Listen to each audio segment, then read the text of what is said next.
Here this morning, shrugging off geopolitical tensions to head higher after what we saw heading into the weekend. Market did end a little bit lower, as you can see, heading into the weekend. But yeah, back to the upside here in a pretty big way, led by energy shares this morning, following what happened over the weekend in Venezuela. We'll talk about that. A lot of eyes on CVX shares. CVX shares, really the only US-based energy company with current ties to Venezuela. XOM has done work in the past in Venezuela, but CVX, the one to watch if you're looking for direct stock-related ties to what happened over the weekend in Venezuela. Oil itself, it's higher, but not really significant moves to the upside here across the board. Natural gas did have a move, came right back down though, so we'll talk about that coming up ahead of as well. A lot of jobs data to come this week. Ahead of the Fed, of course, coming up later in the month, but we'll get non-farm payrolls end of the week. On Friday, we'll get the ADP number coming up. We'll get the initial weekly initial jobless claims number coming up as well. But hey, welcome to the first Monday trading session of 2026. Good to be back. Good to have everyone except Sharif. We all came back and Sharif took off on vacation. So Miss Adara with me this morning. Good to see you. Yeah, good to see you as well. Welcome back, Thank Brendan, you. And thank you guys all for being here with us this morning. I think it should be an exciting day of news for sure. I was saying to Brendan off camera, it's really oil and then a lot of these upgrades and downgrades, but some of these upgrades and downgrades are very interesting. ASML getting its second upgrade in 2 days, Uber getting a downgrade here, and PayPal getting a downgrade with Mones, Crespi, and Hart basically saying, hey, we wish we had sold when it was going higher, quite literally. So really interesting stuff here. But again, a lot of these catalysts are going to be either in the upgrades, downgrade space or in oil. That being said, we do have crypto, I think, certainly going to be on watch here as well, breaking out of that 90,500 area. Next area of resistance around 94K right now, trading around 93. Yeah, and it's worth noting crypto and gold as well to the upside. Everyone looking for maybe a little bit of safe haven action ahead of the new trading week with what happened again over the weekend in Venezuela. I was just hearing Kashkari making some comments right now about the job market specifically. Saying the job market is clearly cooling, speaking on CNBC right now, but nevertheless, the market doesn't seem to matter here. This is Novo Nordisk, a couple days in the row, straight to the upside here. NVO on the NYSE just taking out $53. Their GLP-1 pill hitting shelves as of today. So a little bit of a bid there for NVO, but again, the focus is going to be on oil. The focus is going to be on energy companies specifically. I think there was maybe a little more reaction expected from this morning, but as far as the futures go, as far as oil is concerned, I mean, oil is higher, as I said, but not really.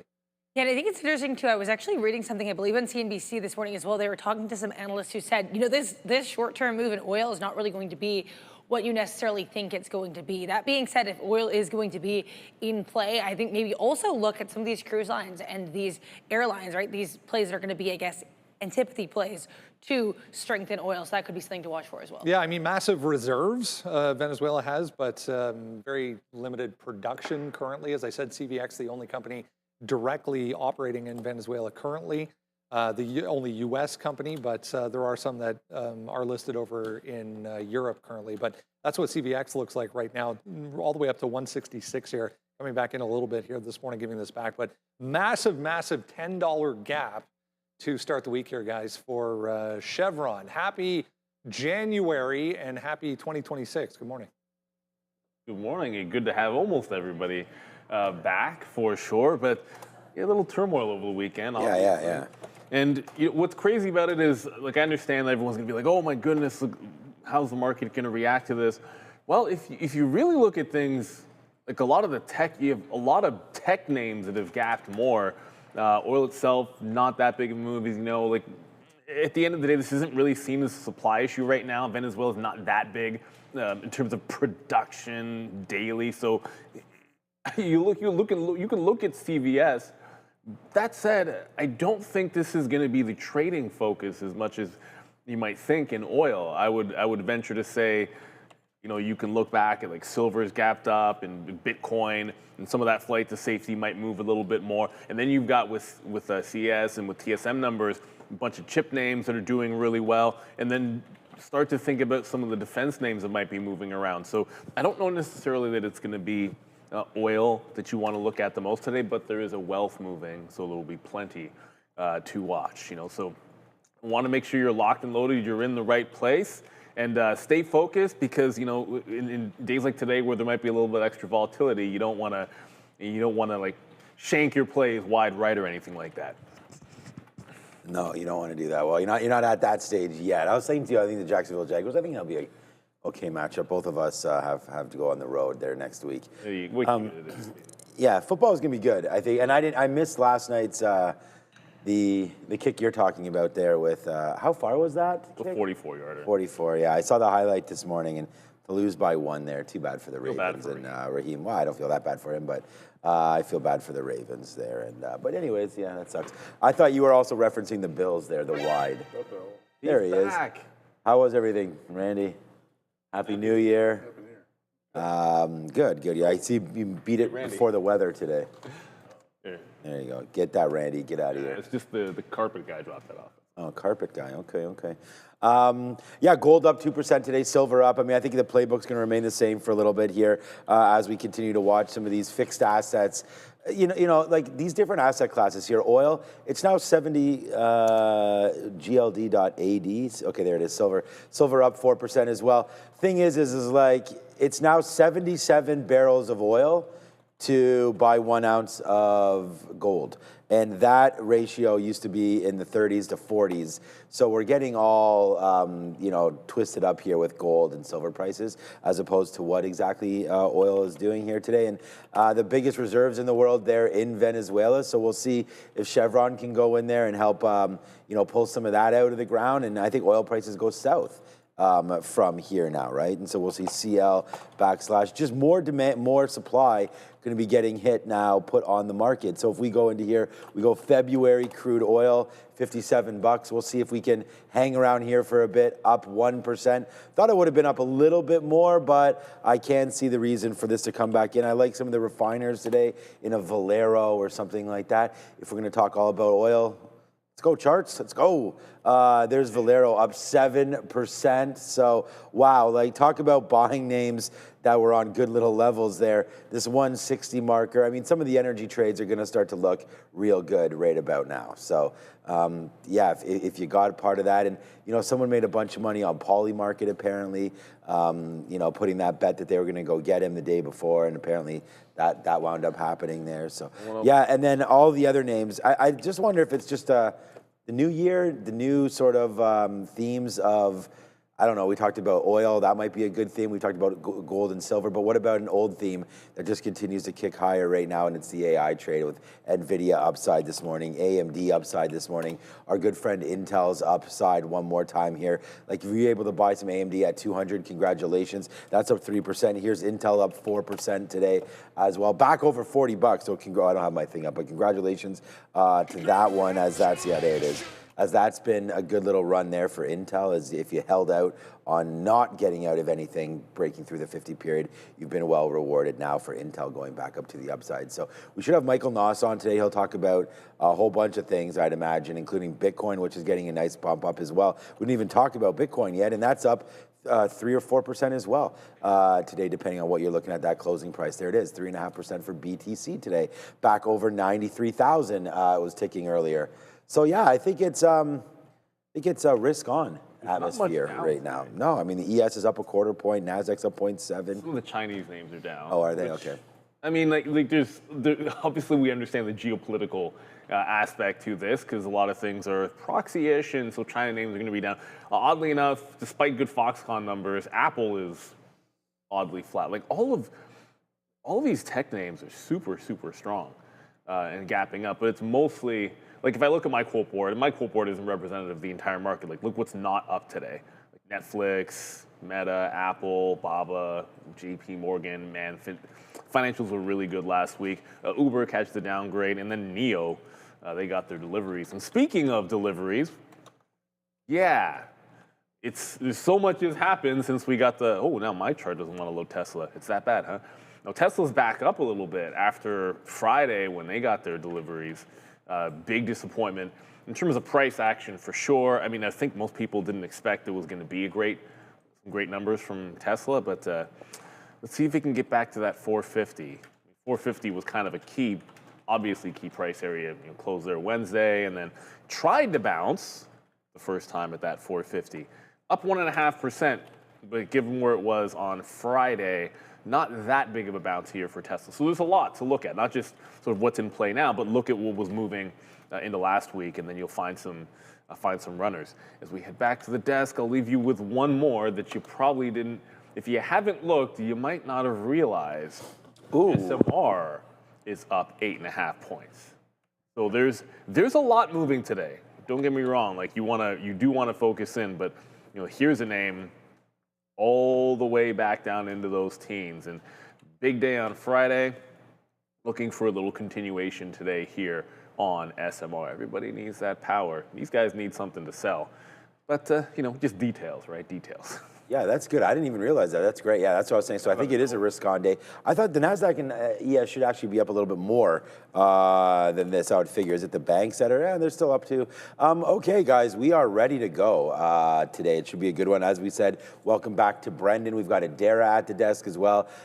Joe is back, so we want to say thank you to Obi last week for filling in, and Joe is back now, so we'll have some upgrades and downgrades, some options plays as well. Randy's back in the building, so we got our bananas coming through here today. We've got the caterers back, so yeah, there's the bananas back there as well. And like I said, we should have Michael, and it should be a really good fun day to go here today. But I guess Obi will be on the midday again, so not missing him for too far right now. People say nice tan, Joe, but I haven't really seen. Yeah, okay, he's got a little bit of a tan. I see the nose. I see it. Okay, I haven't looked at him in the face here. I just heard him come in today, and it was so we welcome back Joe. It's always great to have a full team. I mean, we're minus Sharif, but it seems like these days we're always minus some. Wasn't Sharif just on vacation though? I feel like didn't he just come back from somewhere? I don't remember. Maybe I'm mistaken, but anyways, it's good for him, and we have time to spend, and this is the time to do it. Right now, it's a little bit of a snowstorm outside. Oh, we had great toboggan. So yes, it would have been even better with a little bit more cover. Well, today you're going to definitely have a lot of cover. There's a lot of cover happening here today. So, anyways, yeah, welcome back to everybody. It's a brand new year, and it looks like it's risk on one more time here in this market. So, let's go back over to the desk and see what Brendan and Adair are up to. I mean, it's a good point in the sense that we could see a lot of different narratives come into play this week as well. It's the first day today. Most of the institutional side might be back in the market for the first time since going on holidays. So you might see a little bit higher volume. You might see a little bit of different themed action starting to take place as well. Sean mentioned the AI trade, the inflation talk still lingering in the background. Just be aware, Kashkari is still speaking on CNBC currently. We'll keep an eye on that. You brought up a good point, though, this one, Halliburton and some of the infrastructure or oil field services is the actual group they're in. But Halliburton, the SLBs of the world, catching quite a bit here as well. And this all around the potential of something needing rebuilding or potential of these types of companies maybe getting access to this market for the first time. Yeah, I think it's like what's interesting here, as you said, is it's not just CVX making this move, right? Obviously, that's maybe one of the largest movers, but I think at one point SLB was actually up more than CVX. So it's very clear the market's viewing this as not just a CVX-specific issue, but rather something that's going to impact this whole space maybe for a while. President Trump did indicate that they'd like to be working here in Venezuela. There are reports he's going to be stationing someone from his team within Venezuela for that purpose. And then also, in general, as you get geopolitical tensions, oil is usually a good place to look. So I think there's a lot of confluence, for lack of a better term here, in factors that will keep this oil space looking interesting regardless of Venezuela specifically. Natural gas now down 6% on the day, futures anyways, down 6% on the day. So heading in the opposite direction as crude oil in a significant manner here. Bitcoin, the other maybe significant talking point here to the upside, as we mentioned, MSTR. I just saw they crossed, what was it, 50 billion total? Strategy's Bitcoin holdings reaching 673,783 Bitcoin, worth 50.5 billion total as of the start of the new week. As of every other week, we get a report from them on where they're sitting as far as their holdings concerned. So that's a new high, I believe, for them. Yeah, it's a good look there for MSTR. Stock-wise, maybe not so much. We're like, a little bit away still from key areas of resistance for them to test. I will mention, though, Goldman Sachs, I believe, issuing some analyst notes on Coinbase and Robinhood, upgrading Coinbase, but Robinhood just maintaining a buy rating and lowering the price target. So lots of plays in this crypto space on watch for sure if you're not just trying to play it like the IBIT. Yeah, individually, there's MSTR, 164 strategy coming into play, 164. We're above, guys, this entire range from the past week and a half, not just last week, but a week and a half, we'll call it, over the holidays here on obviously low volatility and low volume trading. But significant levels could be tested here for MicroStrategy today. Yeah, it's got a little ways to go, at least for strategy's sake. Like it's probably $6 or $7 away from, I think, really breaking out. But you can't complain too much. You've at least broken away from this little consolidation. But when I kind of go back into this daily chart, like the top end of this range is about $7, $8 away, and then you'll throw into the factor Bitcoin itself. Well, 94, we've gotten up to test 94 a couple times recently. I mean, somewhat recently, because you got to go all the way back into like early December since that last test. But we're still more or less in the same range. And the one thing I'm looking at as we get up there, yeah, there's some resistance up here at 94. I'll be looking at IBIT. If we get up to that price, we get to 94, then on IBIT it's like the 53.5 to 53.75 level. I'd be looking for a fade. But even if that breaks out, just thinking higher time frame, even if that breaks out, this prior support we've been looking at for a while because it's been holding for so long. They held for so long in Bitcoin. Since it broke that trend line, it's actually turned into resistance. So even if you were to, this move, pop us in close to 100, you still haven't broken that support, which is turning into resistance on BTC. So yeah, like on a short term, absolutely. Like I'm going to be looking at IBIT today. I think there's room to get into that 53.5 to 53.75 level. It's such a gigantic gap. It's kind of hard to look at pullbacks and prior highs when you make this big of a gap up on IBIT.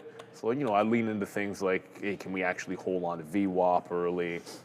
Just start playing alongside of the trend, which if you looked at it on Friday, once it gave you that higher low dip buy, you were kind of good to go to just start buying dips on trend until it got to resistance. So I'm thinking that when it comes to IBIT. But higher time frame, I don't think you've really broken out yet because we still have some resistance to contend with for IBIT. But, flight to safety here is good news because realistically, that's one of the things that you want Bitcoin to be. So the fact that it's gapping up with the metals today would be a good thing.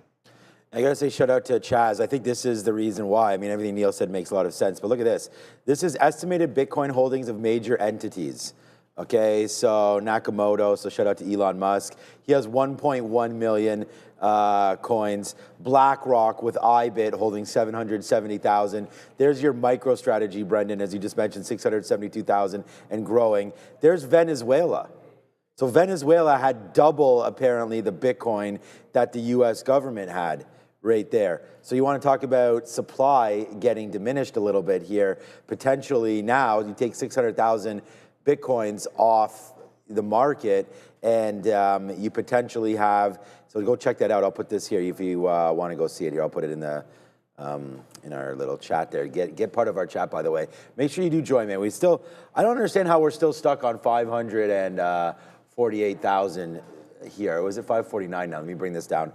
Just guys, if you're watching right now, 548, only 2,000 watching. We are now starting a little bit earlier at 8 a.m. So all of you guys know that already.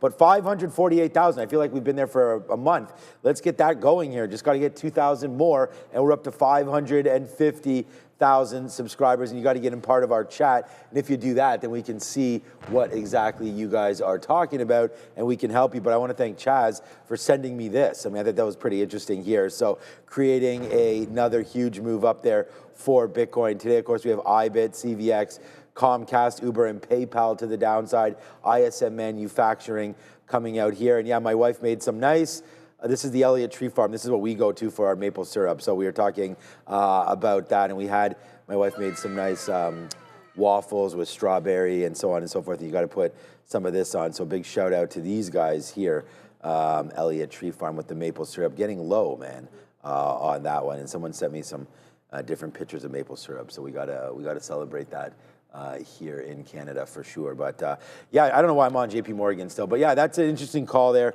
for IBIT and for crypto. I think it goes higher, you know, and then we want to test that $100,000 psychological mark. So yeah, Bitcoin right there with 600,000 Bitcoins apparently seized. I don't know if that's true or not, but that seems like a lot. So I don't know how you just seize them, but maybe they got that magical key to unlock those Bitcoins, and we'll see if that hits the market or not. And if it does, you're going to get a huge supply hitting the market, which is going to create the price to go to the downside. But if the U.S. government is all about this crypto reserve, then did they just get 600,000 more Bitcoins, or what was going on there? So here we go, man. Nasdaq up 0.64, ES up 0.23. So yeah, this should be a very, very interesting look and a very interesting trade today for Bitcoin. Maybe something we could talk to Michael about for sure. Yeah, it'll be something to do with that. I don't know how much Farcoin Venezuela had or anything like that, but maybe something there. So. The how they would seize it is the interesting question. Yeah, that's the big one for sure. But I mean, at the end of the day, the how doesn't necessarily matter. You don't worry about that too much when it comes to trading. Yeah, I don't know if you react to it, but certainly something to watch. Before we go over to, I think we're going to Joe. Oh, we actually have some options. That'd be nice. Activity in a quick little bit, but I was just sort of scanning through when you said JP Morgan. For some reason, I don't know, like where my head just went over to like SoFi. I was like, wait, I haven't looked at SoFi this morning. There's a host, and this isn't really up that much, but there's a host of stocks, or at least a few stocks, at least anyways, that I was looking at this morning, where like we were just talking about MicroStrategy, where you haven't really busted through. Like you've got like a little resistance level or a consolidation level, and you haven't broken through. But this one is very, very close to busting out the top here. And if you look at it on a 15-minute, which I had up just a second ago, like you get through 27, like 3/4 or 27.8, like SoFi. Outside of the obvious 28 even, the 50-period moving average, but that's been a wall of resistance for a while. And I saw some people talk about how the market hasn't really been going, and you have different sectors going in waves. That's one fintech name to keep our eye on, because when we're sitting here in like a condensing range on the Qs and condensing range on the ES, you want these like individual sectors and names to start breaking out. So you can get that next move up. So SoFi just got on my radar for sure. But we said we had him back. He's right here. He's got the tan. But more importantly, Joey Options has some options, obviously. Lots of options here this morning, guys. Some interesting activity over Friday's session. But yes, great to be back and happy to be back with you guys. But let's get right into things. It's funny Neil was just talking about SoFi, because at the top of the list here on the options activity expiring this Friday, guys, at that $28 level, we have approximately 13,800 contracts were traded, with 8,210 still remaining currently open that will expire this Friday. Now, as for Boeing striking a deal with Israel for those F-15 fighter jets, guys, strike price $230, expiring not this week, the following Friday. Still some open interest at that specific level. That's going to be $230 once again. 10,700 contracts still currently open. Friday's session was relatively strong, so looking for a little bit of continuation in strength here this morning. Now, as for the volume, we're sitting around 2,600, and then Applied Digital as well, too, guys. A relatively strong session on Friday at that $30 level. Once again, expiring 2 weeks from now, we're sitting around 11,300 contracts still currently open. That may grow in size leading into that expiration date. Now, as for the volume, relatively cool 1,900 contracts traded, open and closed on Friday's session. Now, as for some more activity, guys, the call of the day, we're going to be taking a look at Apple. Yes, that $280 strike price. It's funny to think that expiring this week, still relatively cheap, guys. You have a dollar spread, but you're also sitting at around a quarter for these contracts, specifically on the ask $27 and on the bid $26 if you're looking to write. Now, as for your delta exposure, guys, considering it is an out-the-money contract, you're sitting around 0.092, and your gamma exposure is going to be relatively light as well. Now, as for the at-the-money implied volatility, this is cool, so this could be somewhat of a bullish signal, guys, but volume and open interest sitting around 22,400, open interest around 29,200, and I'll be back momentarily with some upgrades and downgrades, guys. Yes, sir. Joey Options will be back, and it's always good to have him back. And interestingly enough, Apple's a weird one today. I got to admit, like everything looks so bullish. Market's up, most of tech is up, obviously oil, Bitcoin, and heck, we have like random, when we talk about some of the nuclear stocks kind of running today. But Apple, down a third. And it's almost as like the malaise that everything had been in, like that side range. It tried to break it in a huge way on Friday and was one of the larger rejections, because Apple went from going absolute ham at the open on Friday to like down significantly. Like you had 3 days in a row with like a $1.50 to $2 range, and then all of a sudden you put in like a $9 range on Apple. Thanks, Randy. Got the refill early as well. I get used to this again. Yeah. So Apple, like that's one that I'm a bit conflicted on. Like it's hard to be bullish on this one today after the big reversal. I'm not so far as saying, oh yeah, Apple, I want to be a seller here, 272 or whatever. But this one does look a little bit distinctly different. So I'm kind of staying away from Apple. Like it lost that rejection. If I zoom it in here, that rejection that you saw on Friday, like look at that wick. Like it's real. It's not a very good looking candle. And it loses the 50 period, and it confirms that little bit of a downtrend. So I'd be gonna stay away on Apple today just to see if it can settle itself down. Heck of a reversal. I mean, we know the market reversed, but the way Apple did was a little bit more disturbing, I suppose, would be the best way to think about it, than some of the other names that we're going to be looking at today. So Apple, a bit of a hands-off for me, at least, to observe the price action. But I'm not bullish on that one today. Yeah, you mentioned it was one of the least active names in the Mag 7 there. So, yeah, for me, I really like the Google trade today. We'll see if that can get going. It's flat right now. I think if I was saying risk on, this is one of the better names for me in the market that I want to get involved with on any kind of dips here in 2026. We're going to go over a bunch of different names that we like, heading into the year. Wow, look at Marvell. Let's go, man. We'll fire off a little bit of a hot dog cannon here as Marvell nicely cooking off the bottom as well. I didn't realize that's up to $92 right here, and that's starting to go as, many of these names right now going. And we had a dip down. I don't know if you guys noticed this last week, but Tesla is on a little bit of a down push here as well. Into the 50-period moving average right now goes Tesla. 6 or 7 or 8 straight down days for TSLA. So we'll see if that one can pick back up a little bit here. But it is great to have Joe back. I'm working on the list right now. A trade that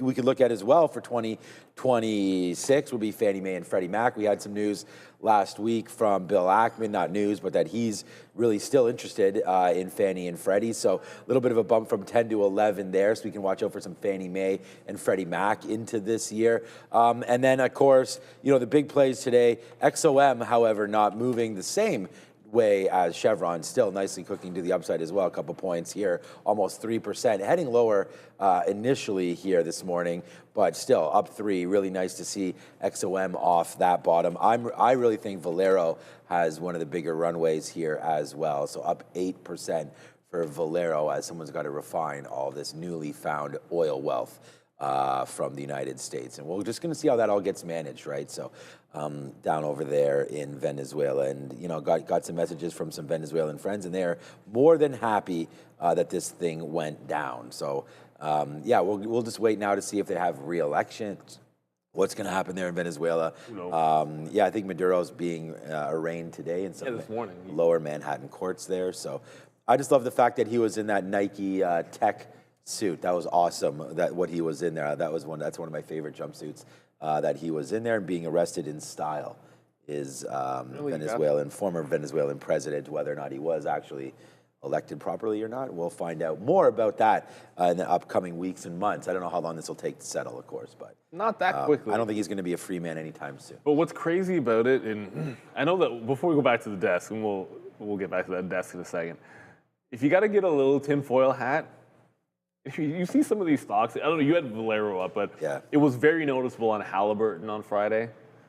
Like, look at a 15-minute chart of Halliburton, and then look at what ended up happening, and then the gap up. So, like, sometimes there were signs, and I feel like, you know, like, when you have basically program buying all day on Friday, from almost start to finish on a name like Halliburton, then we see that kind of action. Like, there were some hints out there, like whoever put that bet on that this was gonna happen in the poly market.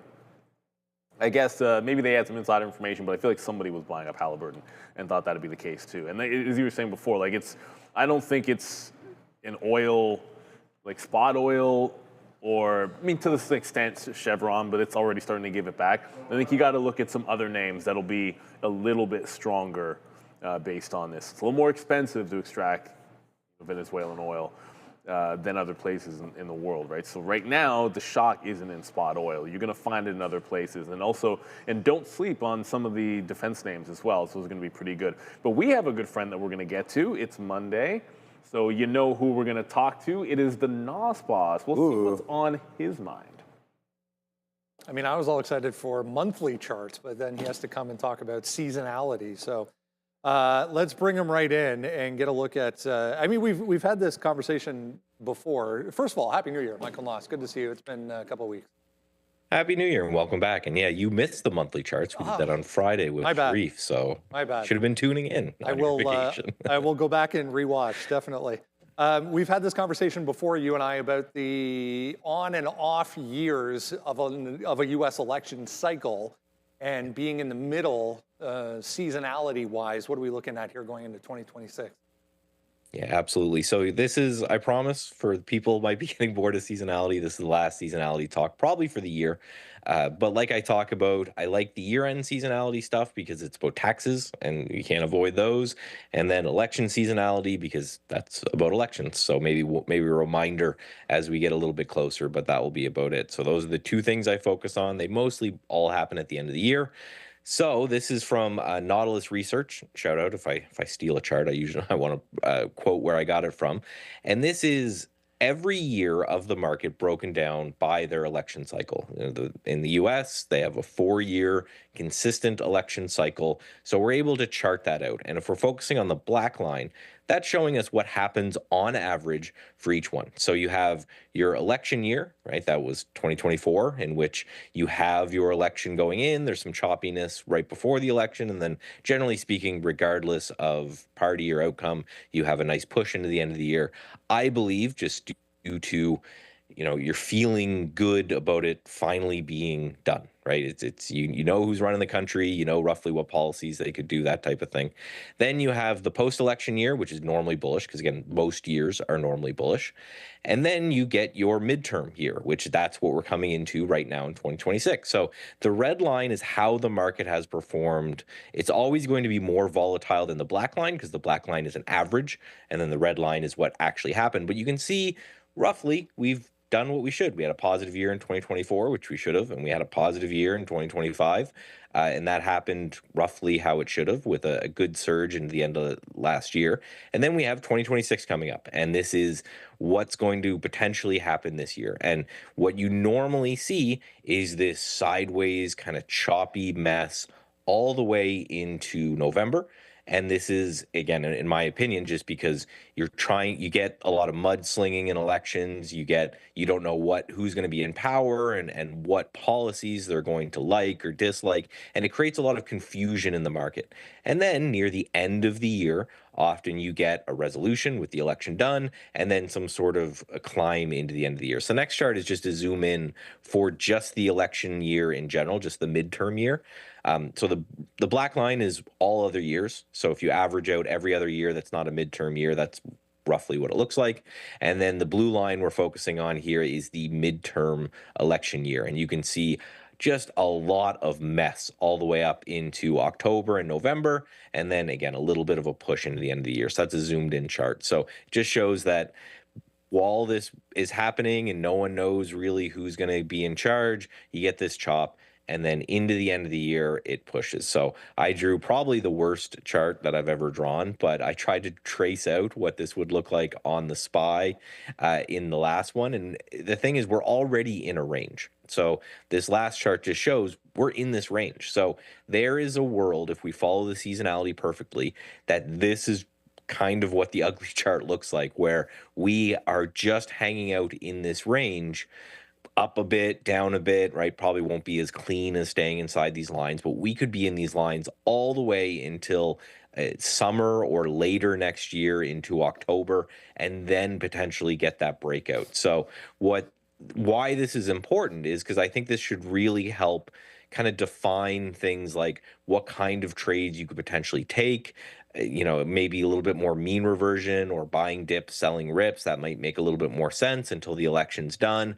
Also, depending on what party could potentially be in charge, you could see different sectors outperform and underperform, which was going to be kind of my last point here, is that if the market is choppy, that doesn't mean that every sector is choppy. Generally, what it means is that you have some sectors really outperforming and some sectors dramatically underperforming. And between those two things, that creates the overall industry, the overall market of stocks to be choppy. But so, you might see solar go if one party looks like it's in favor, or marijuana stocks, or oil or coal or something like this. So a choppy market means maybe don't focus on the big guys that control the market, but maybe look a little bit under the hood, not so much about different sectors, but even different industries of who may benefit, and just be ready for chop. And I know there's a lot of traders out there that give back a lot of money that they've made in bull markets and choppy markets, trying to take swings on potentially things that might not happen. So just make sure that you know that this is the potential that's going to happen, and just build your plan for this year accordingly. It is easy, I feel, to maybe see something like that and then put yourself in a mindset where, okay, I'm going to be cautious. Going forward, I'm going to take things slow, maybe nibble here, nibble there, but overall, I'm going to be cautious. If we find that, for whatever reason, this is an outlier, if it's up or if it's down, regardless of the direction, this year is an outlier. How do you approach that? How do you approach when it doesn't end up playing out the way it has in the past? For me, that's the most interesting part, right? And we talked about this when we talked about, the Santa Claus rally and the January effect and all these positive influences that happen into the end of the year. The market held up okay, right? We had a little bit of a pullback, but if we just kind of fell apart during Christmas, that's a sign of, okay, we had all of these tailwinds, but they weren't enough. So whatever the headwinds were are more powerful than we thought. And I would look at it the same as if the market just breaks out and just starts ripping this year. I might be a little bit late to the party because of my assumption that there's some choppy action, but I would almost take that as an even stronger sign that all of this uncertainty of what's going to happen with the election, the market just doesn't care. Whatever the narrative is at the time that's pushing us is outweighing all of that. And if that is the case, is there a specific, in your mind, just off the top of your head, a specific area that you would go to first? Well, Brendan, because you didn't watch our monthly chart segment, tisk tisk. Two sectors that the two sectors that really stood out to me on a monthly chart, especially going into the last year, were finance and healthcare. We had a pullback in tech. The Qs are lagging us now, and they haven't really been all year if you just look relative to all-time highs. But healthcare held up really strong into the end of the year and is just right against all-time highs, and that's very interesting. And then we have finance and big financial companies breaking out last month when the market was pulling back. So those two sectors are really interesting to me. I think that might have to do, again, I'm Canadian. I don't have a dog in the election fight, but you might think that one party is going to be kinder to healthcare companies and the other. That might be something to watch. Whatever ends up happening in that area, those are the two I'm interested in, just because they held up the best when the markets had this little pullback. Great stuff, as always. I think it's going to be fascinating over the next few weeks here, in the next couple of months, definitely, as we get a feel for the narrative and the direction and the overall, direction we're heading from a global standpoint into that late summer and into early fall, as you said. Michael Moss, we'll talk again soon. Thanks for this. Talk to you soon. Have a good one. Yes, as always, thank you, Michael. And we saw on Friday, when Michael was talking about some of the healthcare names. I know one of the ones that was brought up a lot, at least in our chat, and pretty much always is going to be UNH. You got to figure it can't be a bad thing. The way the midterms are heading right now, if the Democrats do strongly there, that can't be a bad thing for healthcare stocks, generally speaking. Although I'd venture to say usually, they tend to do well in both parties, but it could be good for UNH. The only issue I have with this one, you're talking about things that can break out, and I said when I was going over SoFi that there were a lot of stocks that have this sort of pattern where you're pretty much rubbing up into a pretty big breakout spot or potential breakout spot. UNH fits that bill. It hasn't happened yet. I think you probably need to be a little bit more patient with it as it's higher highs into a flat top. Usually that'll resolve itself pretty well with a breakout, but it's not there yet. So again, patience. You don't want to be going before this stock decides to make its move because it's done this before and long consolidation, and then you don't get the breakout. And then sometimes you get the consolidation and then you get the breakaway and you can trend up for a bit. So this one's setting up that it's ready to go again, maybe even get above the 200 period moving average for the first time in a very long time. Yeah, but I've already gone over some of the financial names. Not always healthcare. I think this one's on the verge here, UNH, of making a secondary push. Yeah, we also got, I was just actually thinking about adding this to the watch list right here because it's on our watch list, and that's Oscar Health, and they got upgraded.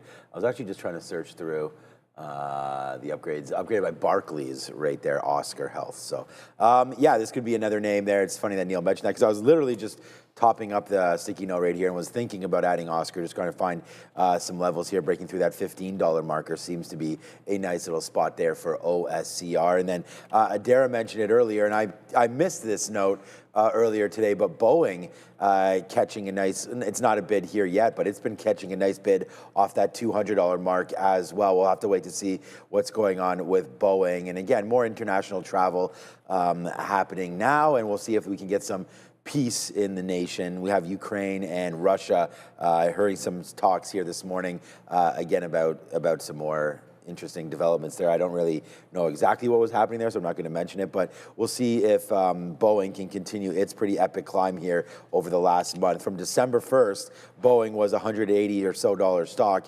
Now you're up to $230 with Boeing still trying to go. And then, China was real hot last week as well, and seemingly cooling off just a little bit off that $40 mark, but we'll see what happens there. It is down 1.28%, but cooling off of 40 there is FXI, and we'll see if that can come into play here today as well, back into a nice little key level. Look, I'll be trading the futures a little bit today, so we have this cool graphic that we'll try to hit with the TQQs. There's some levels that I want to look at here.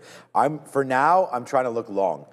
I think we got risk on with Bitcoin, oils to the upside, gold to the upside, silvers to the upside. The Nasdaq is up, the ES is up, major indexes or major sectors like finance is up as well here today. So it seems like we're in almost a perfect storm of risk here. We'll find out what's going downside now. I mean, does anybody have a stock?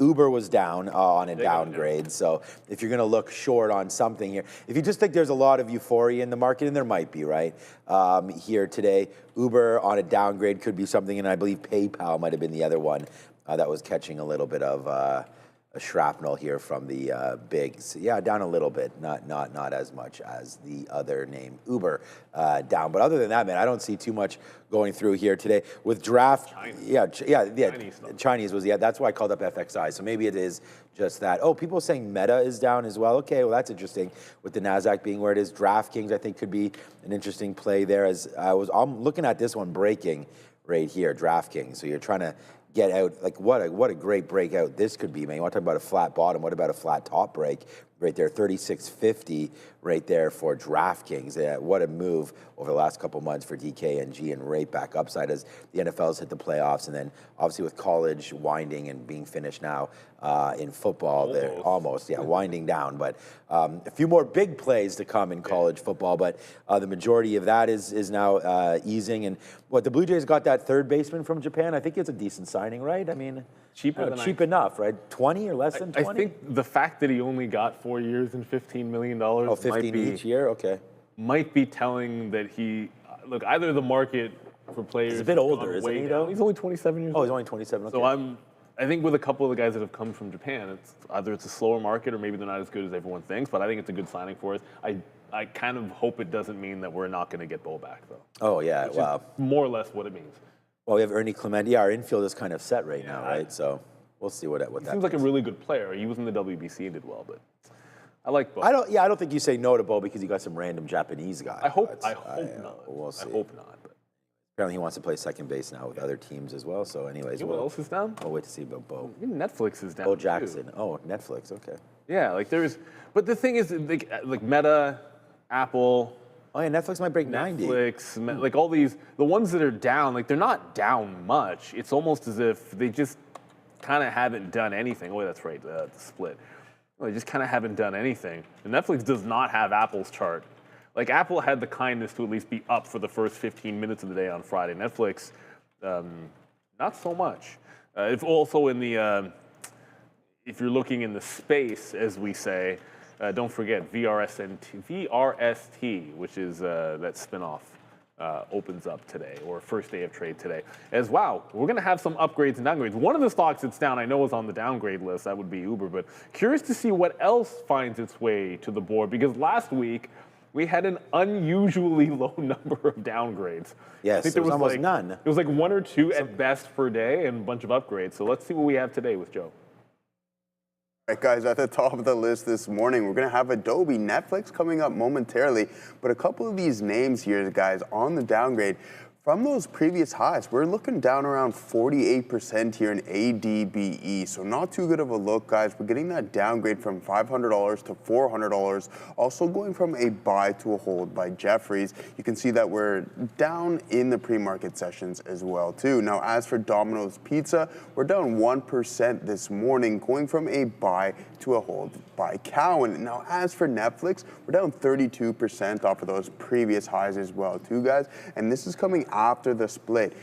Once that trend breaks, maybe we'll get somewhat of a recovery, but the downtrend still seems fully intact. Price target being lowered to $100. And then also PayPal on the downgrades list as well, too. We're going from a buy to a neutral weight as well. We're positive 0.1%.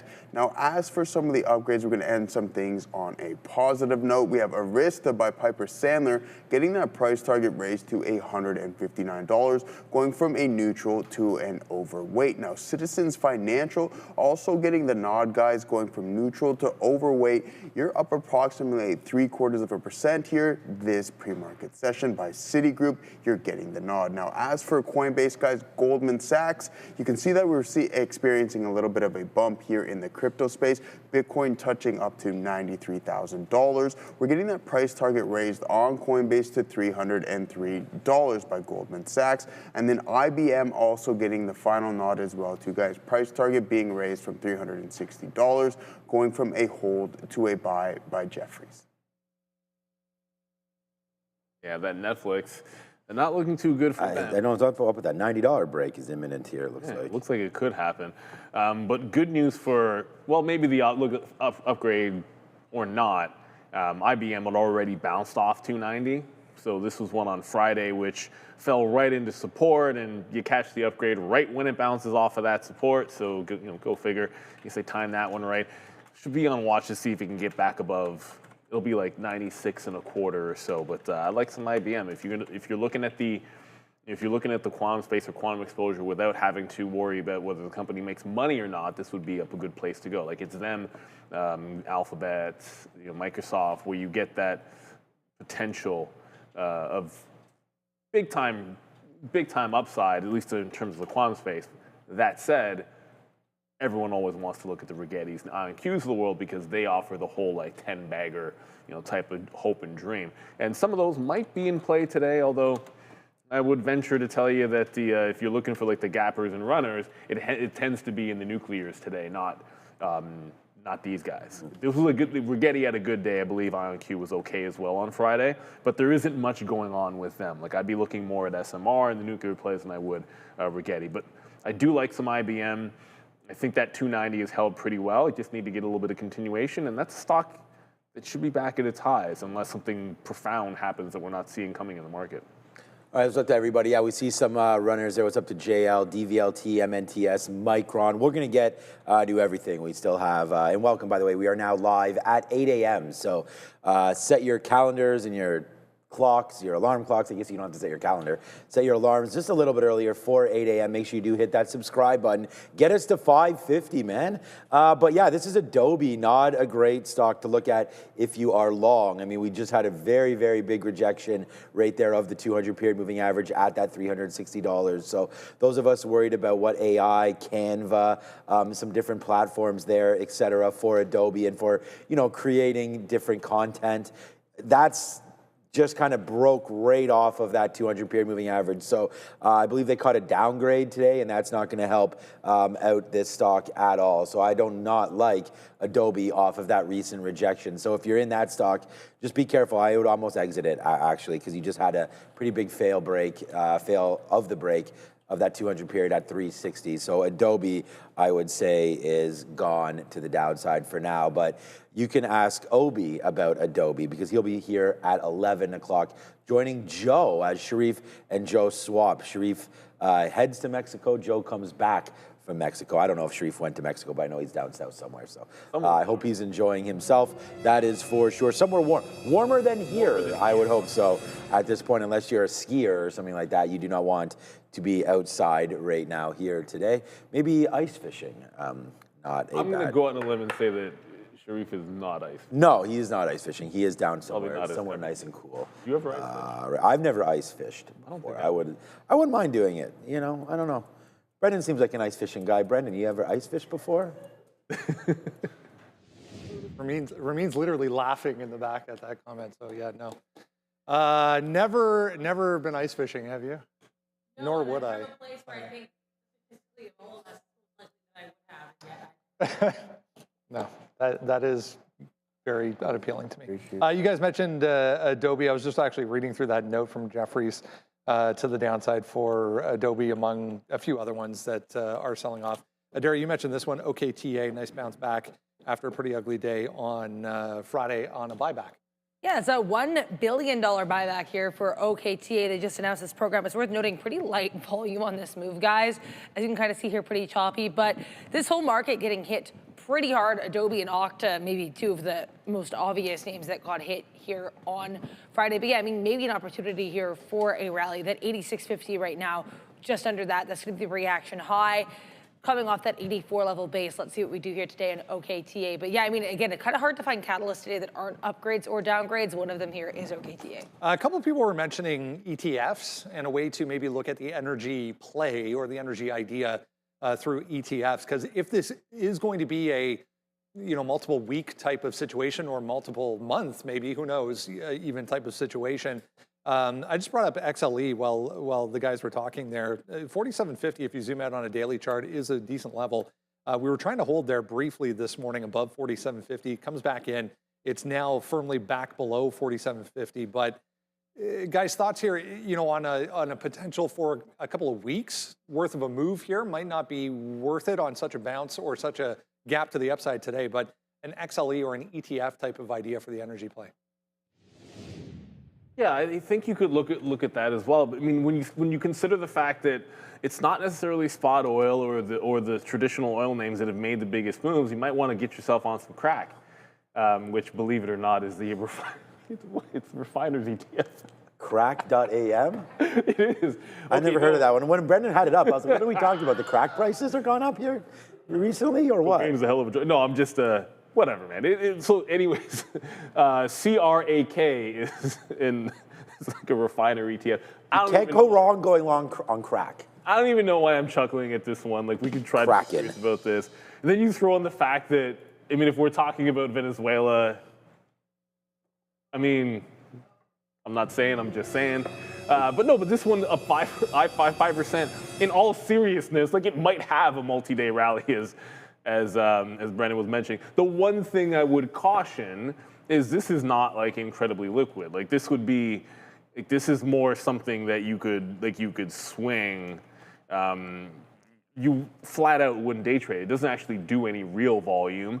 And on top of that, like, you're going to have some bigger spreads. It'll be a little bit better after the open, but this certainly wouldn't be like a day trading type of thing. But if you wanted to look at some of the refiners, that's a place that you could go for sure. Yeah, for me, it's funny because I was actually looking over some of the portfolio last couple of weeks, and the only exposure that I really had, oh shoot, it's not going to look good here. I got to bring this out on this one because of the reverse. But XLE right now is breaking out of just this little monthly channel right here. We're up to 47.50 right now on XLE. So you're all the way up here right now looking to break back above this 49 area. So XLE could be something to look at here on a daily chart as well, trying to break higher. So I think there's a lot of, opportunities. You know, we saw OIH, the oil holders, and we actually looked, I mean, as Neil mentioned with Halliburton and everything, this was actually on a huge run last week as well. Look what happened on Friday before any of this happened. So you got from 280 up to 295 or so, and there goes OIH as well, the oil holders. So do your own research and figure out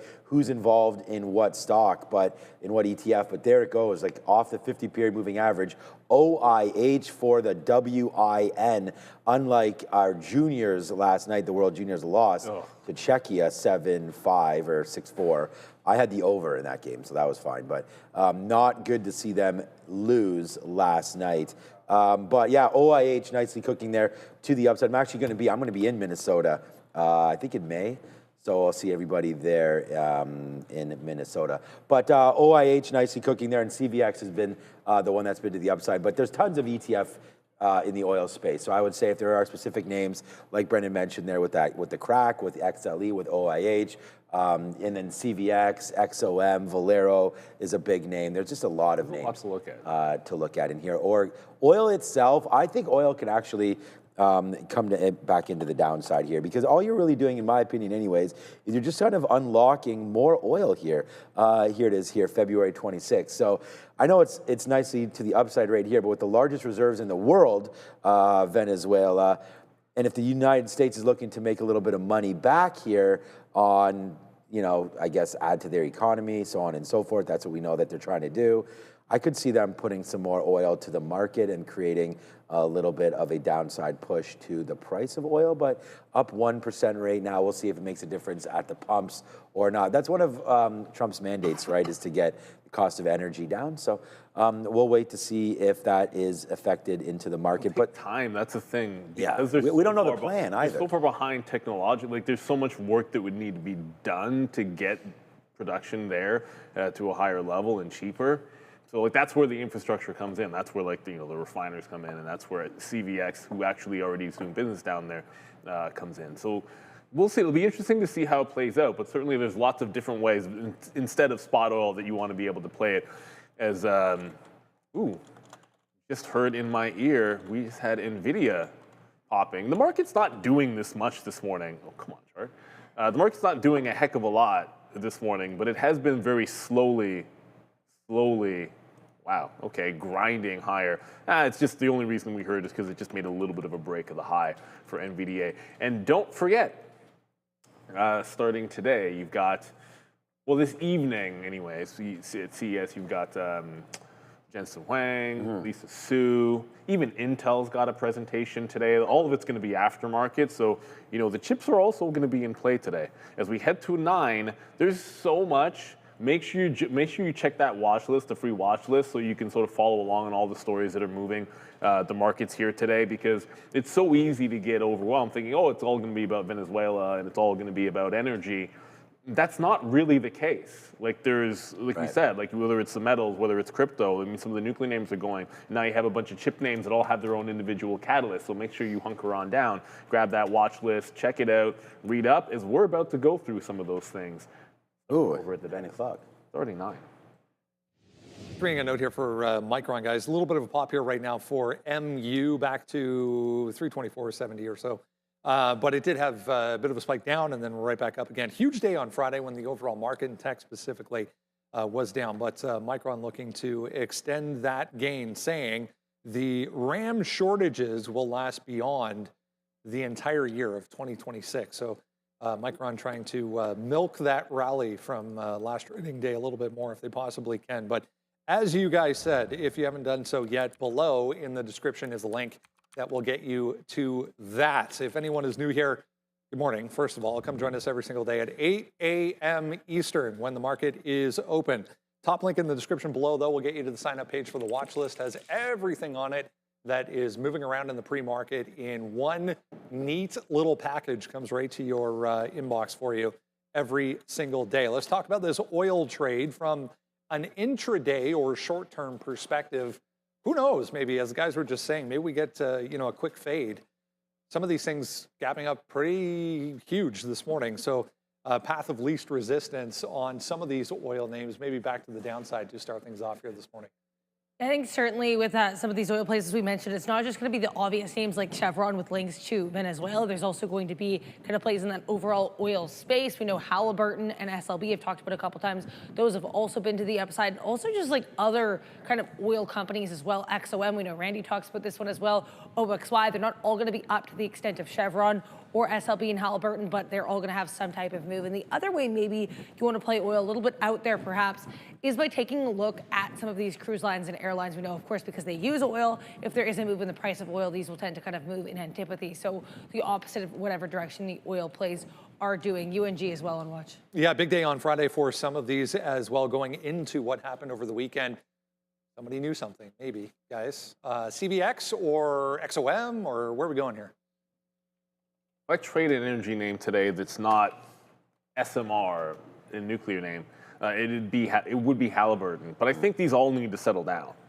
You know, we can start with Chevron. I mean, Chevron, they're the ones that they already have a presence and, again, investments down in Venezuela. So there's a logical first step in terms of potentially expanding that, and there would be some long-term upside. That could take a while to play out. Unfortunately, like if you look at what's basically happening on XOM, it gapped right into like range highs. Got to go all the way back to, hey, that's April of 2023. Last time we were really breaching the 170 level. We gapped into that and have been falling back in all morning long, as everyone sort of grapples with the reality that we don't really know what it's going to mean in the short term for these guys, or for like an XOM or any of them. That said, I mean, I feel it's like some of the stronger names have been like the Valeros and the Halliburtons, up 8%. All the charts look the same, gap up, slightly move down, and then a little bit of a bounce. But when I look at Halliburton, this is a little bit different. Tons of room to get back into some highs, almost like a clean V-shape. In here, you have this prior resistance at like 32, which if you can hold on to that in the opening range, I think you'd be all systems go. But my first fear would be, essentially, we're just gapping up and then sliding back in. You know, if we're not holding this 31.5, the level shown on the daily chart just there on the first 15, even the first 30 minutes, then I don't even want to be involved in here. Because then I think you might be better off with like looking for some swing opportunities, like we're pointing on that CRAK. ETF or like a refiner ETF. As far as the day trade goes, I want to see us actually hold these levels in the first 30 minutes because that's a pretty hefty gap. And then you factor in all the buying that was going on in this stock all Friday, probably an easy ring to register for whomever was doing all that accumulating, because that was clearly programmed by on Halliburton on Friday.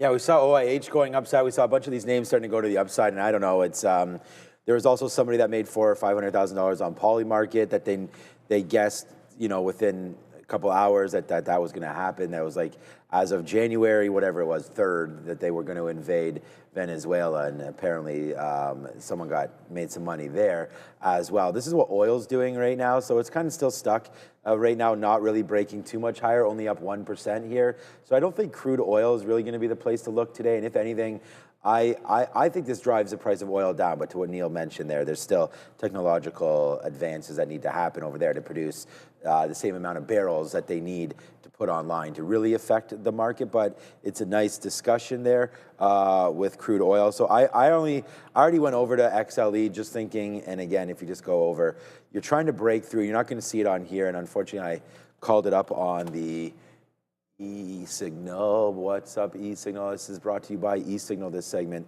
Yeah, 47.50. So you're all the way up here right now on the daily chart, trying to break through on XLE. So I like the way this one looks there. I got to fix that chart in a minute as well. So I'd go XLE long. And then just because everyone's talking about Chevron, I'm always using the 200 period moving average. So right now with 1.5 million shares, that's a pretty decent spot, $162. Let's see if it falls back into that. That would be a spot for me to look at there for CVX. Did you show the imbalances?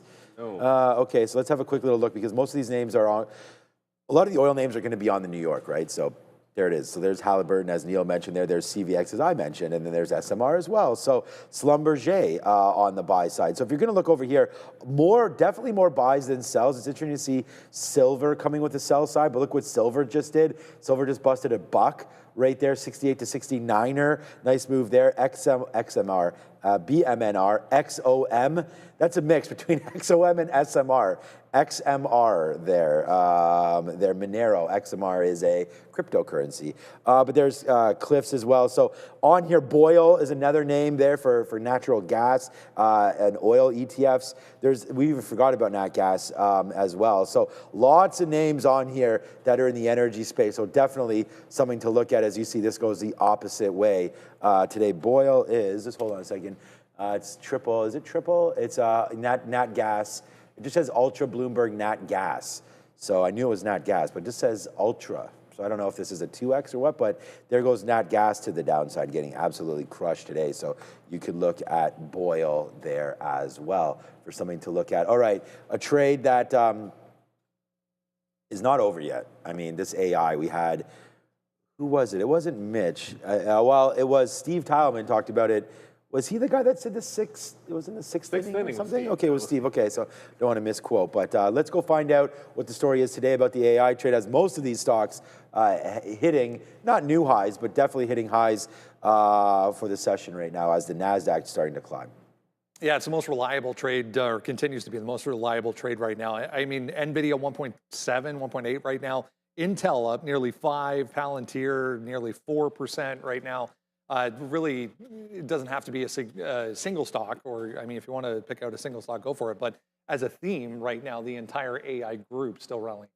Yeah, they're doing really well. And I mean, as you mentioned specifically here, Brendan, some of them were actually really strong, even with that dump the rest of the market more or less had on Friday. Now, of course, I'm talking about Micron, which closed at all-time highs after rallying quite literally all session.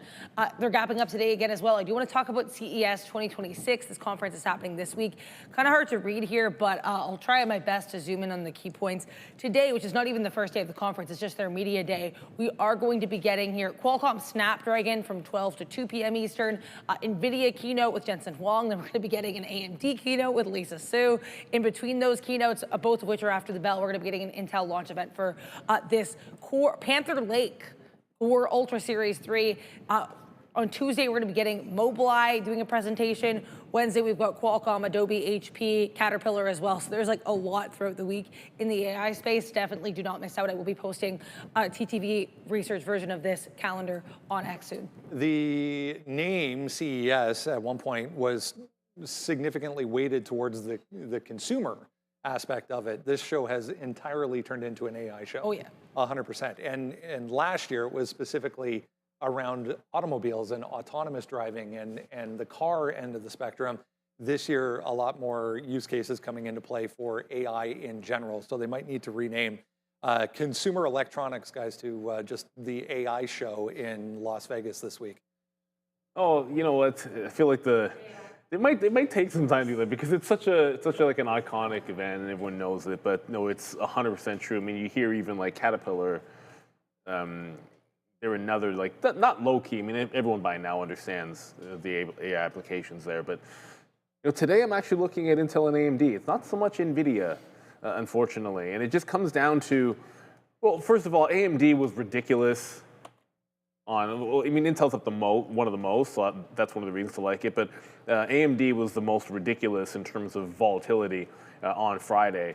And when you look at what happened, it was a pretty ugly, clean move because like the first candle broke out 220, and then we pulled back, and then essentially bounced 220 to come right back into the top. So like it was very wild right off the open. Like if you didn't get that first move, you had to wait all the way back in for it to retest that breakout level before it came back. And we're above the 50 period again on the daily now. So any kind of a dip, your body gets you down to about like 225 or so for sure with AMD. And if it does just one of these, I don't know what they call it, like an A or whatever these shape recoveries are, where it goes all the way and then instead of a V shape, it comes all the way back. I'm willing to buy that breakout price again. But my first look is in and around that 225 on a dip.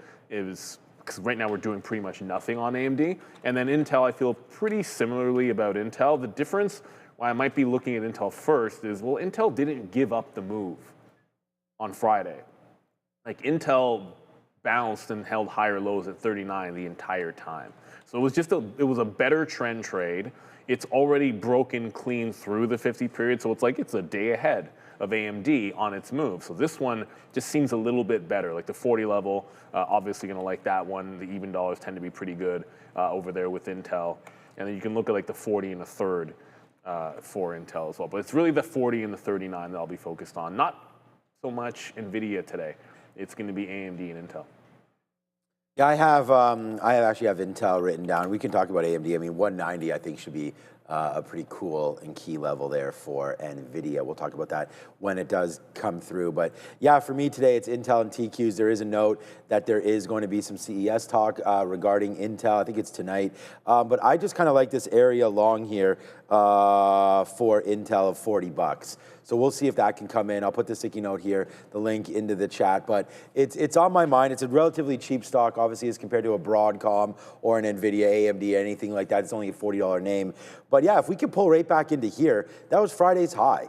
So somewhere back in, we are starting to pull just a little bit in on Intel. We've seen the market give us a range early on. And if we do dip back into VWAP or into the 50-period moving average, I actually do think that we can get Intel in and around this $40 mark. I mean, we write things down when we come in on the day.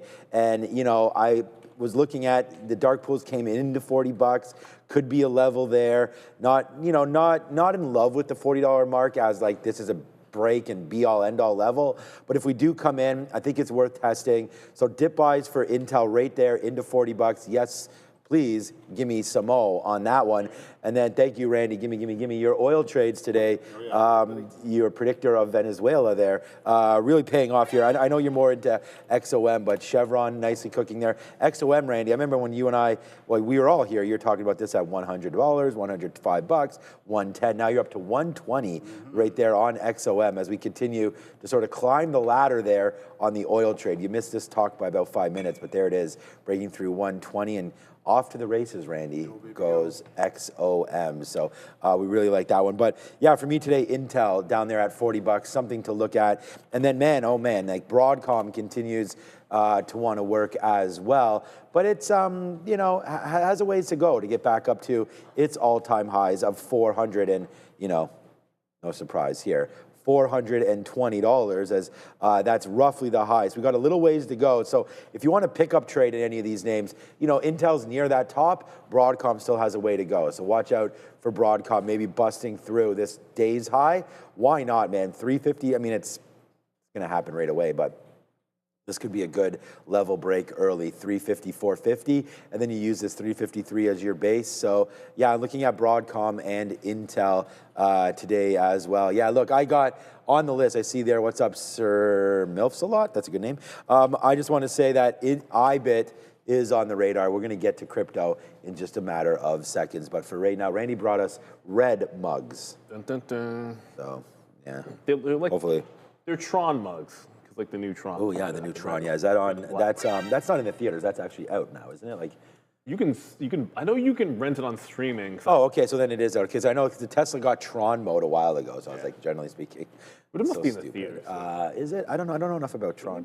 I don't know. We almost went to see a movie. I was going to take them to that Anaconda with Jack Black and Paul Rudd. We never got to see. We didn't go. We got too busy. But I think so. I wanted to see it anyways. A PG movie, Anaconda. There. Apparently, Ice Cube is in it near. It's PG. Yeah. Surprised by that. Yeah. It's Jack Black and Paul Rudd. I guess it's true. It's more comedy.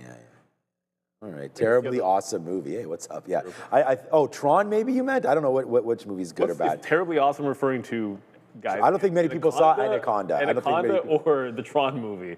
Probably the Tron movie. I don't think people saw Anaconda. Maybe Anaconda's probably like it's like Snakes on a Plane kind of deal. You know what you're getting into.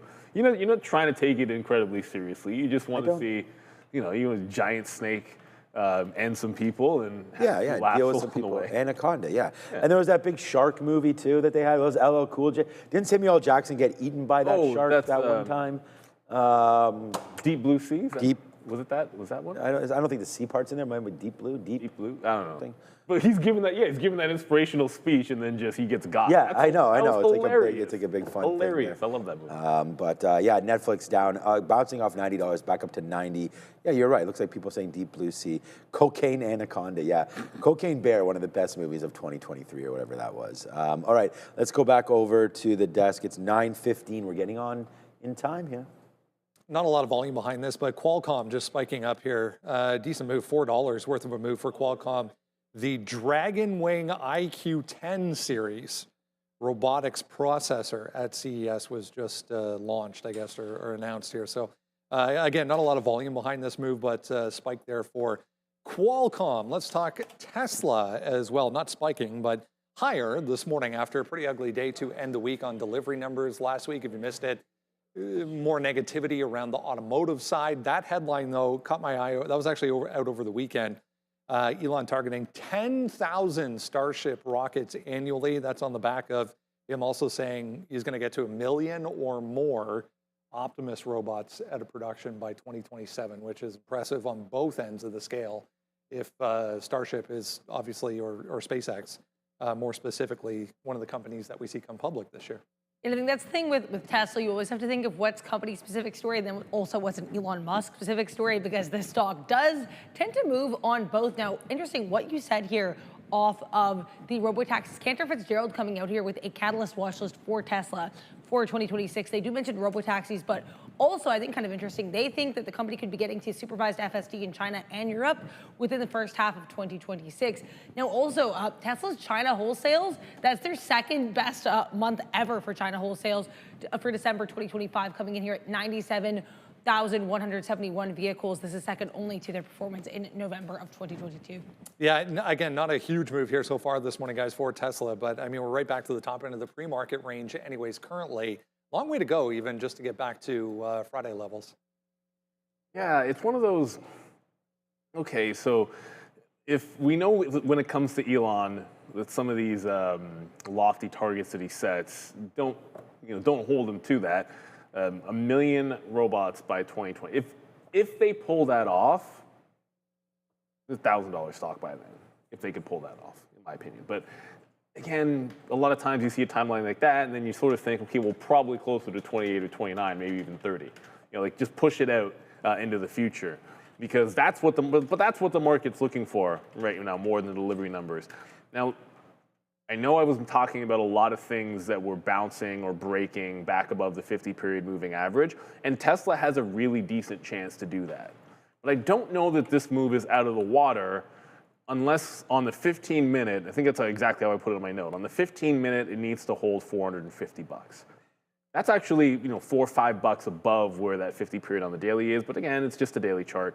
I want to see that 450 back in vogue before I'm thinking longs on Tesla. So at least for today, if we have one of these kind of topping tail wicks that we've had so many times here on Tesla, some better examples, more harsh examples like that, and then over here. But it did the same thing on Friday, where the first thing is a false breakout and we can't hold above 450. Then this one turns into just, it's a short till it's not kind of deal. And there hasn't been an update. Now, I'm pretty much bullish on the day today. Like pretty much everything is going to be a long idea, except for if we get that false break. And I know what those candles look like. It's a complete topping tail.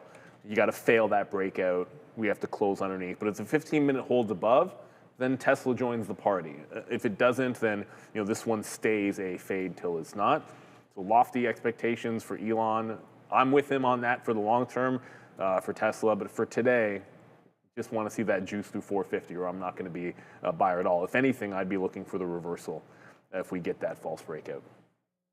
I mean, wholesale sales in China, the second best month in Tesla's history. So maybe we're getting some better numbers from them now. So yeah, but not doing too much here early. We're going to have to wait to see what those imbalances have to say for Tesla. And I think if you just sort of zoom back out on this name, you are going to look to see if we can hold sort of this 440 to 2 or so area that we had seen as a top for Friday. So that would be an area for me to look at there for Tesla. It's not on the radar today, but it could be, and we'd have to get down into 440 for that to be a thing right now for me.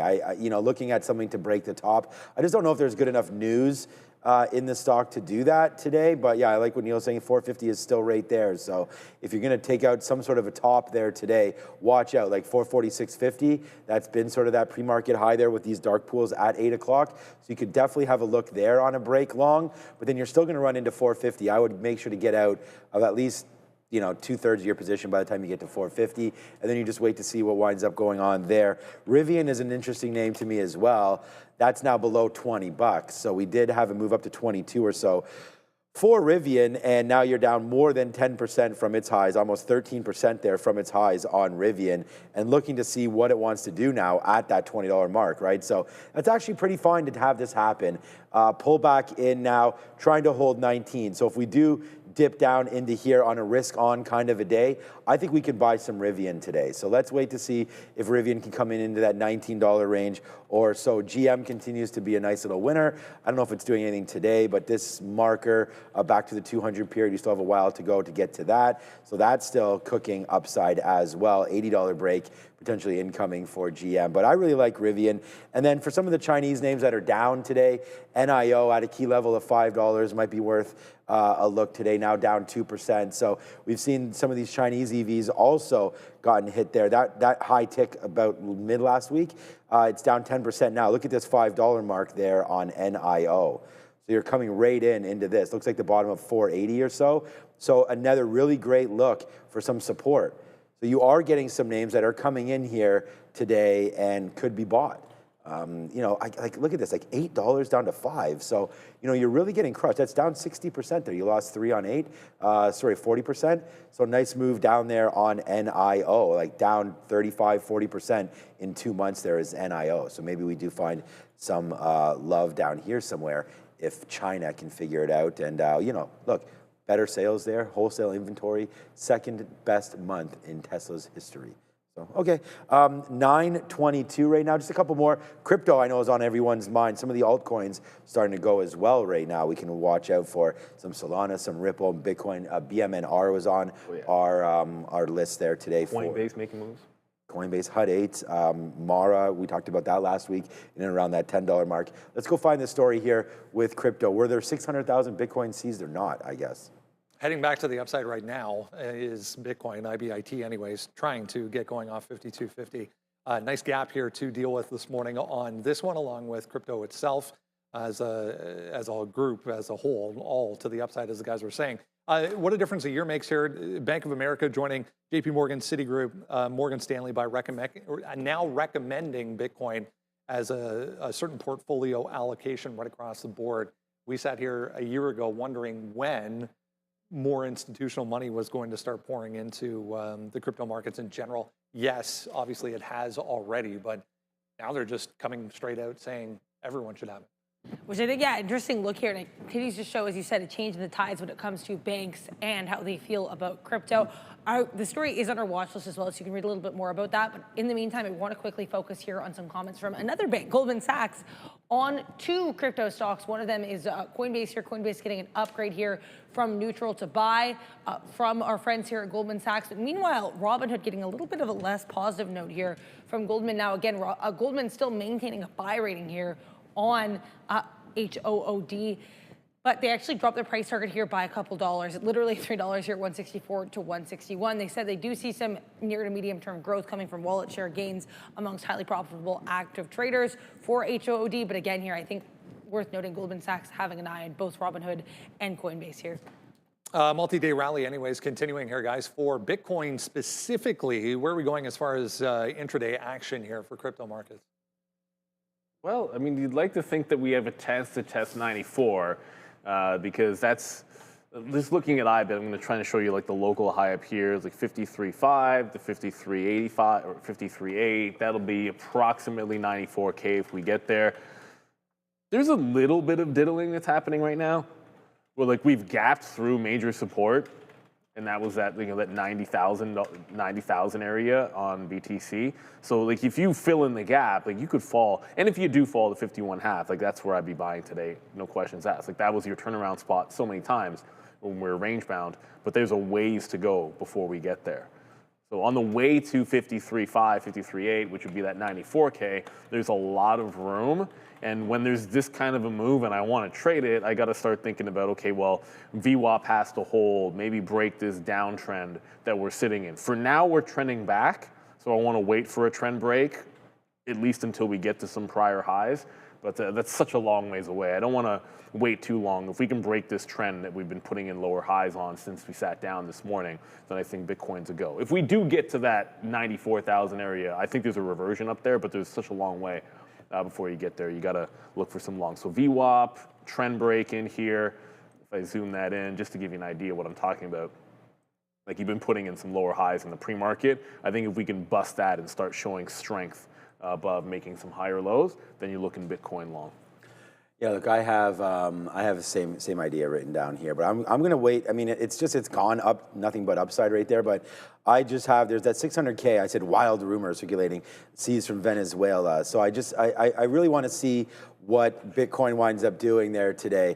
But Tesla's at pre-market highs. We're just hearing that. But I think IBIT has a very, very good chance of ripping through this top. I don't really have a stock that I want to like punch the top in, but I do think that this Bitcoin does have a chance to run today, breaking through 93,000 and then just up and away here for BTC. This is what it looks like on a 15-minute chart right now for Bitcoin. So, you know, we're trying to break through that top. It's actually 93,250 or so. If we can break through that and then we just continue to go higher and then we say, what's going to try to stop it right there? I mean, you broke through right here, 92. You went right up to 93.5. So it's just like some of these levels getting breached and then going. So a nice little pullback into the 50-period moving average, now trying to hold it for Bitcoin. So yeah, 93.2 or so. And if that's going to be the high, that must be somewhere around here, 52.8, 52.9, 53 or so for IBIT. Now, I wrote down a dip buy opportunity in this name. And again, it was around 51.50. It looks like we're between 52 to 52.20 right now. Let's just wait to see. The reason why we wrote down 51.50, that's the top from Friday. And we write these things down an hour and a half ago. So obviously, crypto has not moved back in, and it's relatively stable up here right now. So dip buys on Bitcoin make it even better. And I am thinking about a breakout right now of BTC. I'm just a little wishy-washy on what this market wants to do right off the open. We do have the imbalances are now out for the Nasdaq names as well. Big runner today, Data Vault, DVLT, now above $1. We've talked about that in the past couple of days as well. That's up 30% now, getting that above $1. Right now, ASST trying to get there. There's another name, MNTS, which is trying to move. I don't see it on here. Apple coming with a sell, SOXL with a sell as well, XOM with a buy, SMR with a buy, just some names that might be, and then CVX and Halliburton continue to be the ones as well. But there's SMR breaking through $18, up 12%. So yeah, man, with only 2.5 minutes left, let's go figure out the only down name pretty much. I mean, there's Chinese names, but as far as IT and tech names go, let's go find out the story on Uber on a downgrade, and then we'll be right back to start some trading. Just hearing QCOM here moving again, I guess back down maybe. The initial move, though, surrounding CES, if anyone mentioned that, there was a new product launch for Qualcomm. Huge spike, 175 up to 179 there for Qualcomm. Coming back in a little bit at this point. Yeah, let's talk about this Uber story. Moved downside this morning. There was a gap, slight gap to the upside. We gave all that back. Right through Friday levels now. We're heading down even more on, looks like an investigation into the board here. Oh, so I was seeing a downgrade as well here from Melius, so I'll talk about that, but I'll look into that investigation for you guys. Melius downgrading Uber from hold to sell. That came out this morning, $73 price target, which is well below where we're currently trading. Basically saying that they have some concerns here about AV or autonomous vehicle competition for Uber. They're saying, you know, great that Uber's trying to do some partnerships, but AV competition is just going to be too aggressive, especially into 2026, that UBER is not really going to be able to necessarily compete, at least not in their view. So that's the deal here with this downgrade. I was not aware of this investigation. Yeah, it's just a law firm looking into fiduciary responsibilities and duties of the board specifically. Berger Montauk, never heard of it, but I mean, a couple of things causing that move to the downside this morning. For Uber guys, as we bounce currently for this one, thoughts? Yeah, I think in a day where there's a lot that's looking strong, I mean, having this one in your back pocket, the investigation not necessarily, it's not huge, but it's not good news either. This wasn't that bad on Friday. It was relatively strong, but I see a head and shoulders pattern that if it can't get above 82.50, then I think you want to stick this one in the back burner for today. Just one last thing. I did have an idea for a dip buy in silver at $67, which given that, or SLV I should say, given that it's already approaching 69.5, actually breaking 69.5, just going to have to amend that a little bit. I'm going to start looking for it at about the 68 level on a bit of a dip, by the dip. So, I mean, the metals are going up, but when we sat down, I mean, silver hadn't made this move. Everything now is, it's really starting to go. Everything is gone, man. Pretty much everything is gone. Intel's gone now. The futures are gone now. With only 10 seconds left. The futures are going to be up 1%. We did put some money into the ES on Friday, so that's up 0.5% right now as well. We continue to go. Marvell's up nicely. There it is. 3, 4, 3, 2, and 1. We are now open. Welcome, everybody. We are going to be looking at the TQs. We'll watch some silver today. We'll watch some IBIT trying to open up here as well. There goes SMR, just ticking a little down. Thank you so much, Joey Bless, for your $1.99. We will look at Lockheed Martin in just a matter of time. But there goes IBIT right now. Okay, not doing a whole heck of a lot. Futures trying to go upside. We did see that Tesla was near its high of the day as we just got to 450, man, then fell back. We got to 448.50 there. Nice little fall back in there for potentially along there in Tesla. And then the other name that we didn't get to late, but we got to early was Oscar Health. We'll see if they can catch a bid down here near $15. That's what I wrote down on the note as an upgrade from Barclays. Hits that name. But there goes the Nasdaq, man.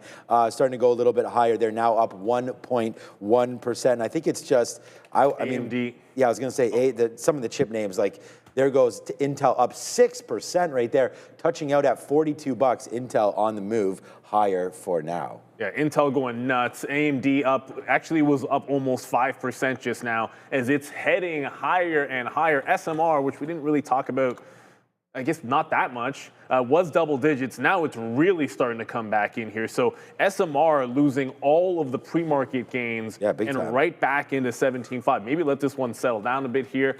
Tesla does not get to 450. I was thinking kind of a fade if it failed that 450 break, but no breakout, hasn't even reached that level yet. Silver, going to check on silver. Yeah, looking for a pullback in silver. I like 67. Change the mind a little bit, obviously, when it goes up that far.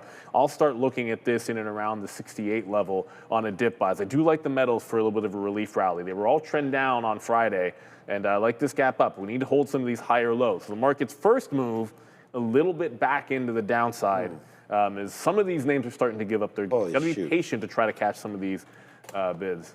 Yeah, someone not giving up any of their gains right now is Google. Google is on one, man. Google up $2 straight up right now. I know it's pulling back a little bit from 319, but the spread and the way the stock is moving, very, very interesting here for Google. So let's try to catch some bids on this one. Look at the futures, man. Just got cracked just a little bit there to the downside right now. So we're going to wait to see if we hear any news. CVX pulling back just a little bit into 160. Whoa, that was right at the 200 period. That could have been a buy over there on CVX. We'll check out what's going on XOM.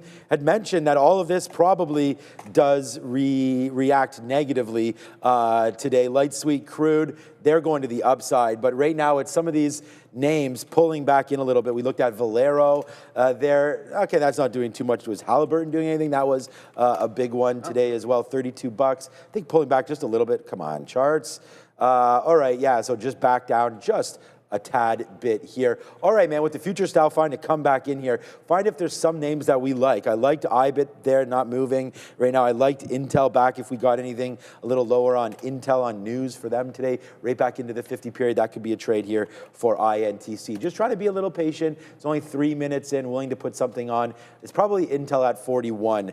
Not horrible. I wrote down 40 long, but maybe 41 for now. Looks like the pre-market low is coming in for Intel one more time here. Yeah, even some of the small cappers are starting to pull back. There's a small one called INBS, which I hadn't looked at, that has halted to the upside. DVLT, its power move on Friday. That's starting to fall through, but even the topping tail candle so far for Data Vault is that's starting to pull back a little bit. Looking at obviously AMD, Silver, and Intel, the three things that I'm on watch currently. AMD's almost all the way back. That was a lot faster of a pullback. On Friday, it didn't pull back at all on that opening candle, but we are pulling back into that 230 area for support, while Intel is approaching its pre-market lows, and Silver is on its pullback as well. Silver not near VWAP yet. Okay. They're all getting pretty darn close to hopefully catching some bids. As the Nasdaq, we're still up almost 1%, but there hasn't been too much buying at the open yet. No, we just have one position. I'll just hit this siren for you. It's right now at 41. Okay, I mean, if this goes away, we're just going to try Intel here on a move down. Pretty aggressive dollar move straight to the downside. So we're along here at 09s, and yeah, maybe not the greatest look. We just got to be patient if it just doesn't come in. We had written down 40 longs. Okay, so let's just give this a little bit of room here. I'm only going to give it 10 cents or so. We'll take some out there at 16s on this just to get a little piece out. Now we're long at 05s. But yeah, for right now, just trying to give this a little bit of, there you go, let's get some more 14s out. Give Intel a little bit of room to see if we can grow into a bid at some point. But if we do lose this 40 right here, basically the low of the pre-market, we're going to get out $40.89. So out of a little bit there, but still have pretty much the full load here. We're in the 75% still of this trade on, oh, here we go, of INTC. Here it goes. There's the break. So we're going to be out of this if it breaks $40.89. Looks like that might happen soon. And we'll get out of that right now. But yeah, the market coming back in just a little bit, and Intel not holding the bids. So we'll have to wait for 40 bucks to come in right here as we take out the pre-market lows right now for Intel. Was not expecting that. But hey, man, the market is a funny thing and gives you sometimes what you don't want. We'll get there it goes. Okay, I was going to say we'll get out a little bit if it goes back above 41, but no chance there as Intel breaks the pre-market low and is now getting lower. How low can we go? We'll find out very, very soon. But good out for me there on Intel at least. Believe it or not, like now Tesla's all of a sudden going to the upside. So like everything that was strong is starting to look weak, but still waiting for these dips to come in here. Okay. Looks like, I'm just going to show you like what I'm looking at for silver. There's your higher lows. You're pulling right into the possible trend line from the pre-market. So if this holds, I want to be long silver. Just going to keep it here because that's where I want to transact next. But there's Tesla right at 450 bucks. So it did wick that 450. It's trying to break higher. I did think this one could have a potential failed breakout, but that's, you know, it's going to have to close above there on the 15 minutes. So give it another 10 minutes before I'm bullish on Tesla. Now, this market's still dropping in here, so I want to be real patient. Like, show that bid before we jump in. Intel closes the gap if it gets to 40. If we get to the prior high, that's like a standard pullback in a prior high play, and it's already halfway there. So silver, Intel, pretty much everything pulling back in here, and AMD's pulling back pretty heavily as well. I already showed you guys SMR, which had pulled back. But just looking for something to show signs of a bid before trying to grab some longs in here. Yeah, I'm going to look at some Palantir. Palantir does make a move right back into 172, so we'll see if we can catch a bid if that does drop back into 172 again. Therefore, Palantir, that's getting hit pretty good. It's a good thing we did get out of our Intel. We'll have to slap a fail on that one, but hey, just like we talked about on Friday, you know, take your hits and just take the medicine and get away from that right now as the market continues to make an extra leg down, but bouncing off VWAP is something there. We didn't get quite into our TQQ trade that we wanted to get into there. $53 area long there for the Nasdaq for me on the TQs. Oh man, almost came into that, but we did not. I do still want to buy some Intel if it does retrace a little bit more into those levels. What about some NVIDIA down up here as well? Trying to pull back into 190 maybe is a good look there, but still a ways away from that. I still like Intel's coming into the level that initially I liked at $40, so that could be a trade there. Marvell actually holding out okay. I like Marvell. We've talked about one of the plays for me moving forward would be MRVL, so we'll see if that can hold a bid here at 92.50. But yeah, Intel might be my only trade today. Might be my next one too. Oh, that bounce rate back upside crazy. SMR. Oh man, that's too bad. Looking at so I'm sitting there looking for the silver bounce, and SMR comes right into the pre-market lows and finds obvious support there. Well, I shouldn't say obvious support, but it finds some clean support. SMR on the absolute warpath to the upside. Maybe shouldn't use that pun today. 12% here for SMR. That's looking incredibly strong. I still like that silver bounce, and I'm about to get into it, but can't ignore this. This is an obvious breakout of the lows here on SMR. And if it went, look, we've seen this stock go 20% in a day. Don't look at this and say it's up 12%, it can't go any further. So hopefully the next available dip, if we get some kind of a higher low, I'm not chasing this at the highs when everything is sort of pulling back in here. I'm on the bid at 40 if we get down there on Intel. It's just a matter of getting there. And I know we're looking at some crypto names in particular, specifically IBIT. It doesn't come close to filling in the gap, but it's right back above the volume weighted average price. So if we can start holding this, then that can be a long for me. It's about 52.5 on IBIT would be that level. We're just teetering underneath 93K here on Bitcoin, spot Bitcoin that is. So that's looking good, but that was a missed opportunity I do feel in SMR while I was looking over at silver, which just came in for me. So I'm on the bid of IBIT in front of VWAP because that looks like it's holding. SLV finally did a bit of a turn. I don't know why. Well, I know why, because if I hit save, sometimes my chart crashes, so I'll just keep redrawing these sometimes. But bouncing off the trend line, we got a little bit of green here on silver, so look for the push back into the high of the day, if we can. It's SMR's world, and we're all just living in it, unfortunately. We didn't get into that one.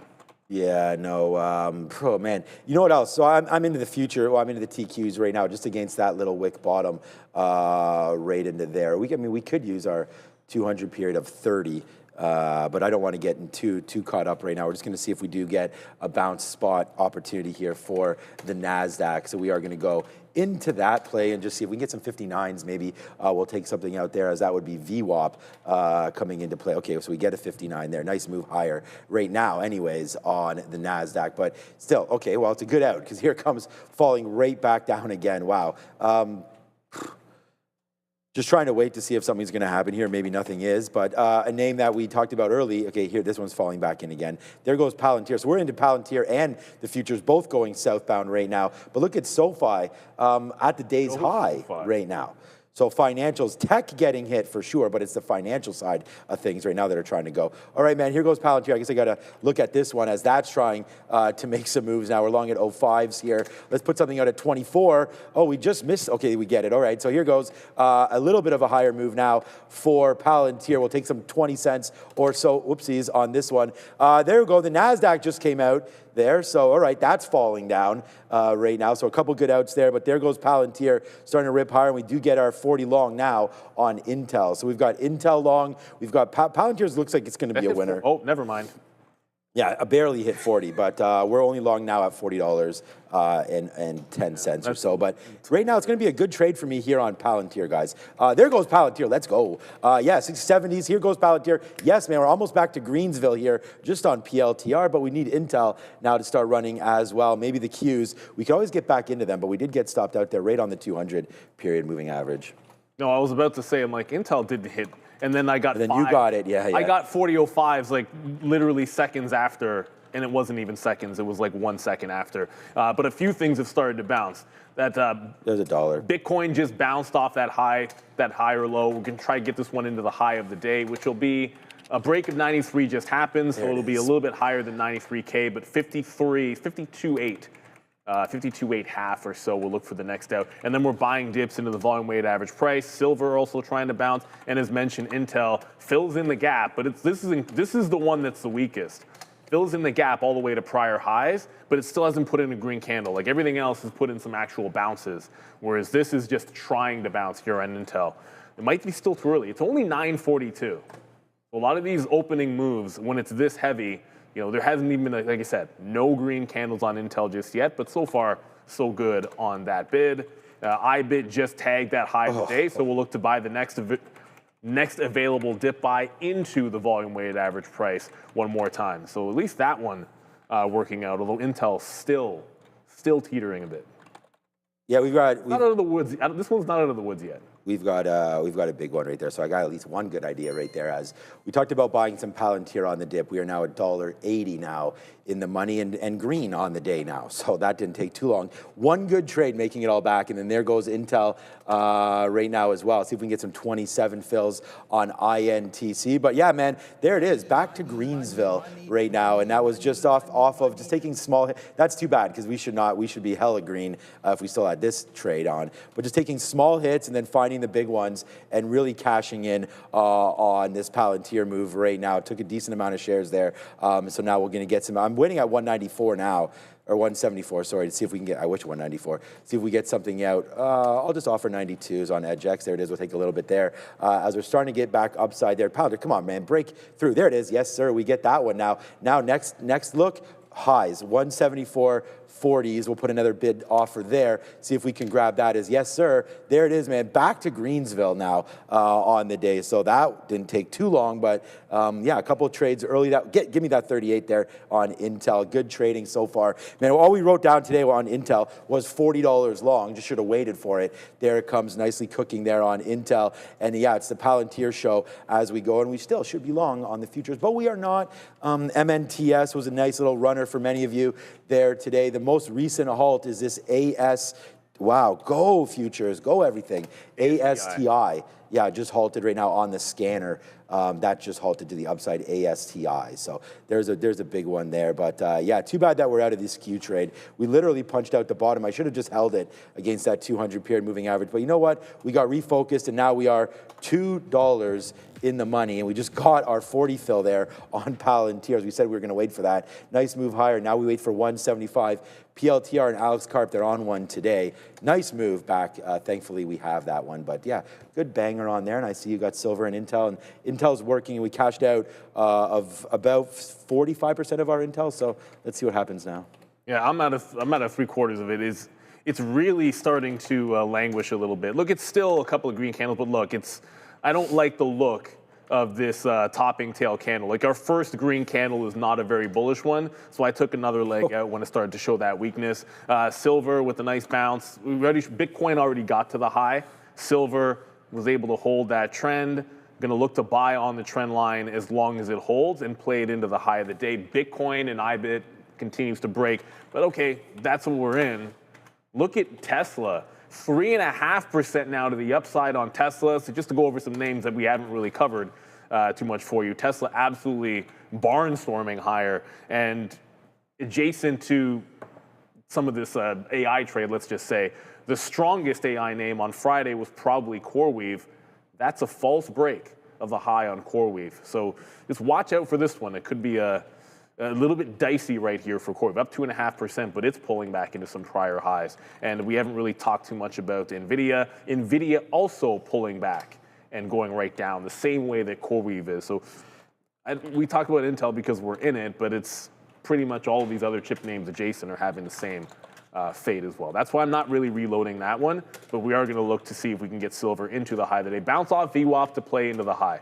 That's the way I want to go. Usually this thing isn't breaking out in the first 15 or 20 minutes. It tends to be a bit range bound, and it moves a bit more in the afternoon. So I want to make sure we're taking our profit out in front of that high of the day, which I'm going to grab right here if we can get just underneath the 69.5. We got almost 68.5. We'll take that if we can get it to the upside. Oh yeah, and by the way, remember SMR? That'll be the miss, because SMR still chilling at the highs. Super strong day for them, 13% for SMR on what has been a very inside morning for the overall market, but there are some explosive movers out there. Yeah, don't, no more explosive. This is, I mean, you might have missed SMR, but we did not miss Palantir right there. This was a level that we had called out, 172. We called that out a couple times, and we're just lucky that it fell in. I mean, it actually goes against us about almost to the point where it stops us out, to be honest with you. 171.80s or so was the bottom there, but we are getting cleaned out of this one. We are now out of 20+%, only have 20% left so far on this name there, PLTR. But coming right back in, man, is Intel. And we just said that we were trying to get a little lighter on Intel, so we actually did do that, as Neil was talking, back into the 20s again. I'm going to give this one to 39.70s or so. But there it is, breaking through $40. Man, that was definitely a wrong. Intel's going to be my worst P&L name here, but we make double on Palantir that we wind up losing. Well, this position pending. We're down right now on this position on Intel. So let's wait to see if Intel winds up cooking or not. I'm not going to reload it. I'm going to reload it a little bit lower, in and around 50, sorry, not 51s, that's IBIT. We're going to load Intel at 39.80s. So if it does come in, and then we're going to give it, my stop was 39.70. So I don't want to give this one too much room. We can reload a little. I mean, you know what? Let's just reload a little bit down here at 40 flat, just because that's the level that we had wrote down. And then here comes Palantir. We'll get a little bit out here in 90s. Ooh, we just missed that 90, Phil. Oh no, we got it. No, that was 20s. Okay, we just missed that little bump up there. There it is. We got it there on Palantir. Look, savvy Canadian traders looking to boost their exposure can now tap into Beta Pro by Global X. So we want to thank them again for the sponsor. They look to amplify short-term market moves, minimizing the impact of currency swings. Whether or not you're bullish or bearish, these guys are built to win. And they also take the risk out of your hedging with the US dollar versus Canadian. Join these guys, one of the biggest players in the levered ETF market. It's Beta Pro over here by Global X. So scan that QR code to find out more and see if that is the right trade for you or not. Beta Pro by Global X. Yeah, okay. I know we're looking at a bunch of different names there. Crypto now 93, so that's trying to go back up to the upside. I think you just got out of your IBIT, so that looks like a good trade there. Yeah, I'm out of all three of the longs, and well, the only one that didn't get out on the way up was actually Intel, because I took the last out when it took that 40 level, but IBIT's starting to come right back in. So it actually breaches that 53 level. I was out at the pre-market. It's not really the pre-market high, it's 24-hour market, but you know what I mean when I say that, hopefully. I'm looking for this VWAP to try to hold here at about 52.6. If it can, then I'll look to reload that one, while silver, again, that one holding up a little bit better. Would still love to buy it back on the trend, but that will require a little bit of patience for it to come back in there. And we already mentioned Intel. I know you're already on it as well. So just going to quickly pivot over to SMR to see if this one's going to start to come back in a little bit. So SMR up that 13%, looking incredibly strong here. Just want some kind of a dip where we can find maybe a little bottoming tail action, something that'll be able to get us into that's a long. I mean, so far so good on the Monday. Just going to have to be patient for some of the re-entries. The only stock that I didn't trade, and thank goodness not, I feel like taking both AMD and Intel would have been a bit of mistakes. We only went over to Intel. AMD still filling the gap, loses the prior high. Now coming all the way back into, hey, the dip buy I liked was 225. Well, we're screaming into this now. The market's not moving much, but AMD's now only up 1% after being, what was it, like 4.25? Like that's super strong. So about another $1 here, and we get to a dip zone that I like on AMD. So again, silver looking for the dip. IBIT still holding out some strength, at least for now. And I know, we're talking about specific chip names. We haven't talked about the memory names like Micron. Micron's already red. Oh, wow. So it's all of them are headed back into the downside. Actually, you could make an argument that Micron's initial candle is one of the heaviest, and it's still trending down. So there is some weakness, not just in the overall market and the chip name, but sort of across the board. As the memory names have been strong, not so much this morning, everybody. Oh, Intel, I mean, NVIDIA's right here at 189.50. That could be definitely a longer trade as well. So we take actually advantage of our most recent reload and get some out as we popped right back into that 25 area again. So we take a reload there, we get some out, as we do talk about that we're trying to get a little lighter on this Intel trade, but I'm going to wait for 39.80 and then give it 10 or so cents, as Intel, man, always disappoints. I feel like, it kind of moves when you don't expect it to, I feel like, and then when you're looking long, it puts and punches you in the face. Like that was $42 down to 40. So you're down 4% or so right now. The bank index we're just hearing right now, or seeing right now, at all-time highs. There goes JP Morgan. Wow, what a runner that was today. What a runner Citigroup, I thought was taking out 119 or so today. Yeah, 121 and change there for Citigroup as that just continues its extension. And oh man, do we ever like this one? It's not a Dollar Club name because we're not in it right yet, but it's SoFi, $28, man. We really like that name there, and we'll see if that one can pick up just a little bit as well. Let's go Palantir, get back, man. See if we can put an offer right here at 174. Okay, well, that was easy. We do get that 174, Phil, just making sure I don't have too many offers. 174.50 is my next offer. We'll see if we can get that. And look, man, we just missed that. We're at 39.80s, 39.81 for Intel as it pops a little bit off that drop. Hopefully a little bit of a more pop associated with that one. And we should have, obviously looking back at this, bought that NVIDIA near the day's low. But yeah, JP Morgan, big surprise there. I see you guys in the chat that's running. Yeah, no surprise at all. And then IBIT, what a good mover that has been obviously today. My hands are getting real cold. I don't know if yours are cold or not, but I might have to go get another coffee right up in there. Okay, there's Intel. Good hold for us on Intel there, right back up to 20 again. So we offer out some 20s. Let's go, Intel. Did you just make a bottom? I hope so, but I'm going to put another offer at 25. Let's go to 24, see if we get that. Then the next offer after that is going to be hopefully higher. But so far, so good as we continue to be just green on the day. And we actually will lose on our futures trade early right there, although it kind of worked. And then Intel will be still down on Intel position pending, but that looks like that'll be a red day as we focused on that 41 a little bit too much. You should have waited for 40.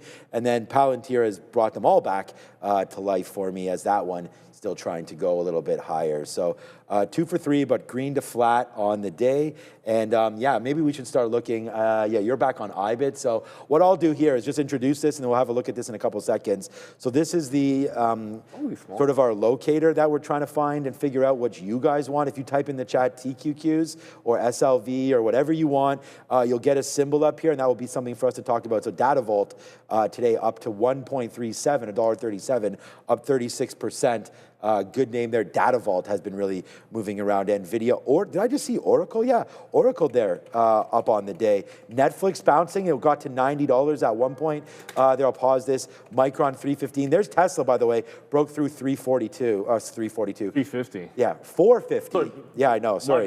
We have too many of these prices are in our minds right now, but yeah, that's a good one there. And there goes Palantir. So we actually get that 42 fill there. So good little trade there on Intel. And then before I go, I know Neil's got Bitcoin, so just hold on to that one. CVX pulling all the way back, Neil, and breaking its day low. So the oil trade, not as hot maybe as it was to start with, cooling down quite nicely there, oil. I'm not going to lie, I'm not surprised.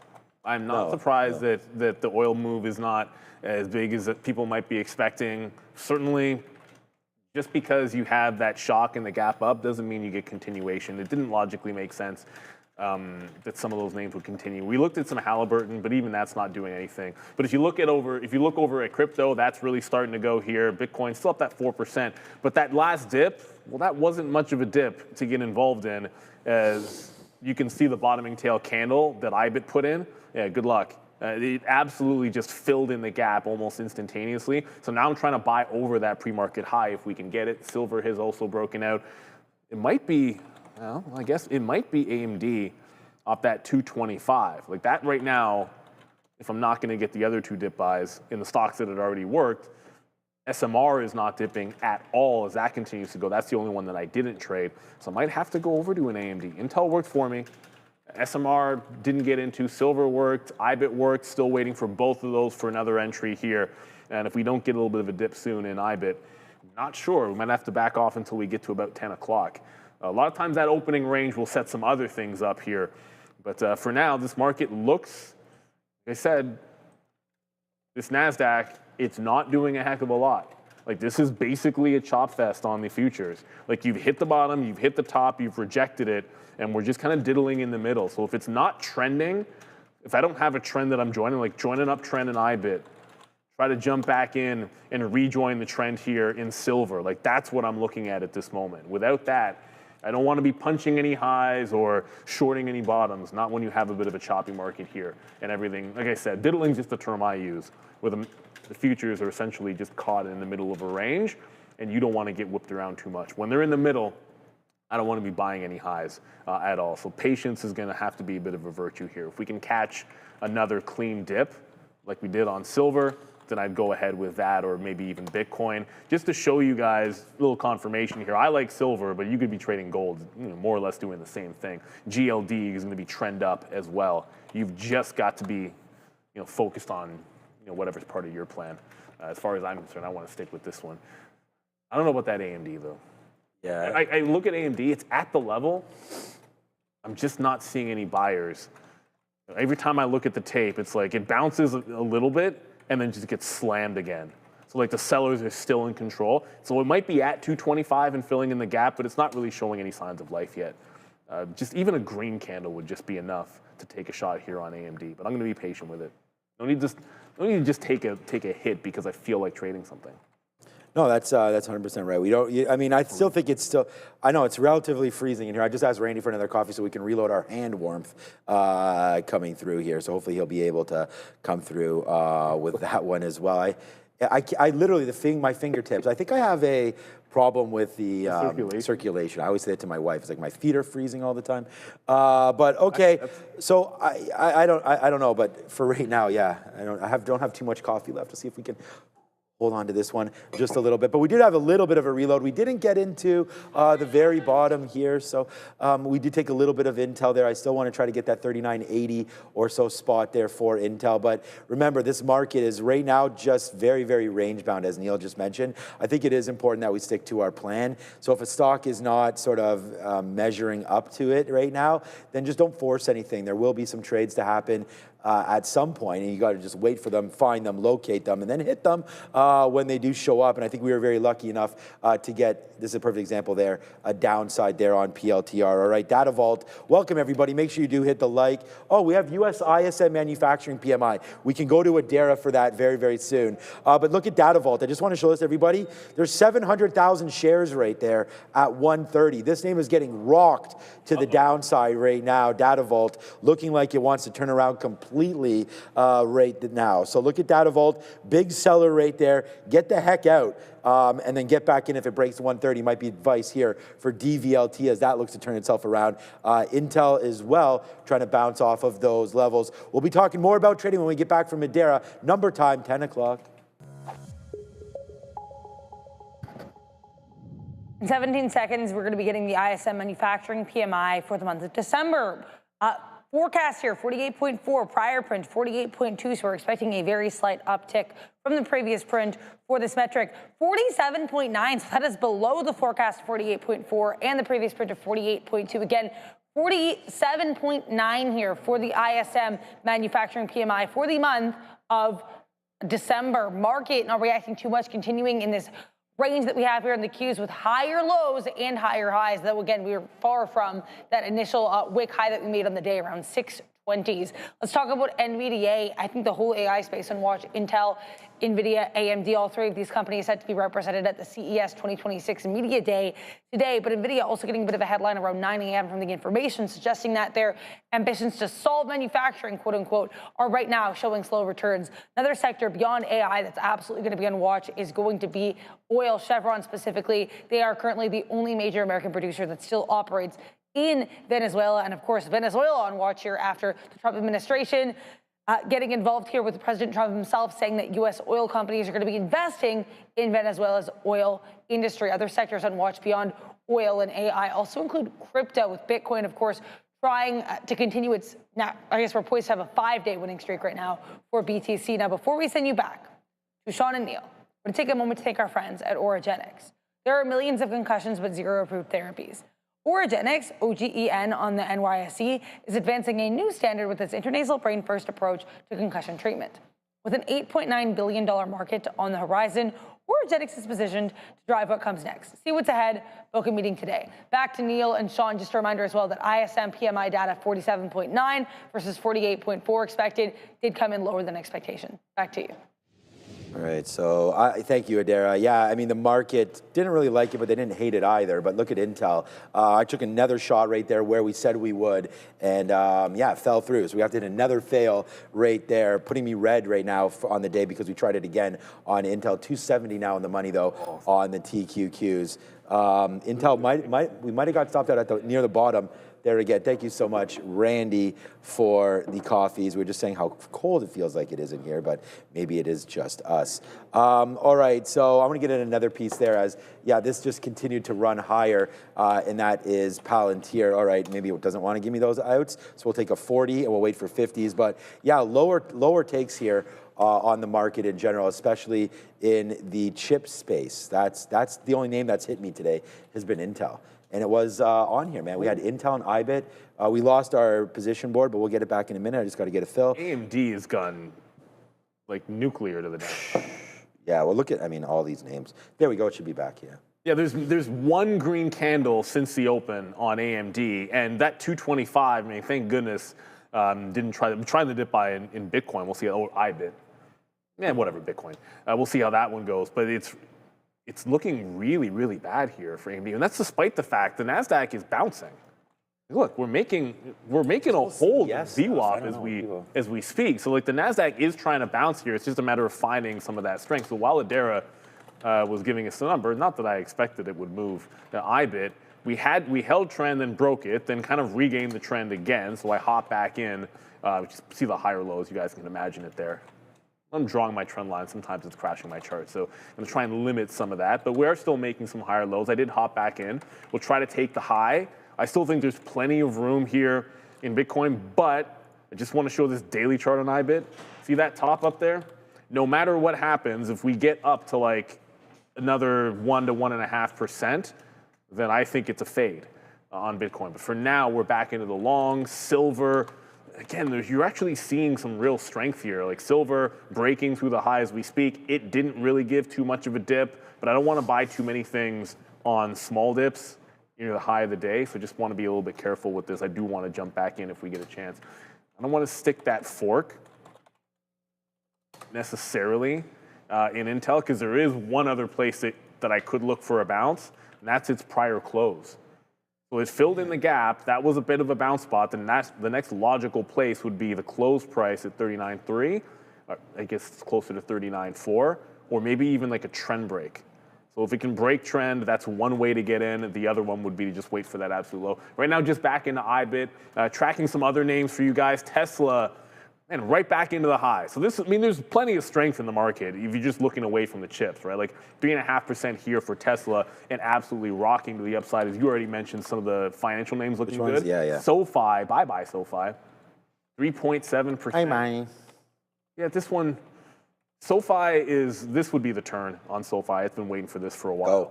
I think that's pretty clean there for them. So if you're looking for a swing on SoFi, you could start that one today. Yeah, I really. I didn't buy back in yet on SoFi. Oh no, okay. Well, I didn't sell that much. I was selling like 80% of my SoFi position, but the intention was this quarter to get some back in. You just got to grasp the cup, man.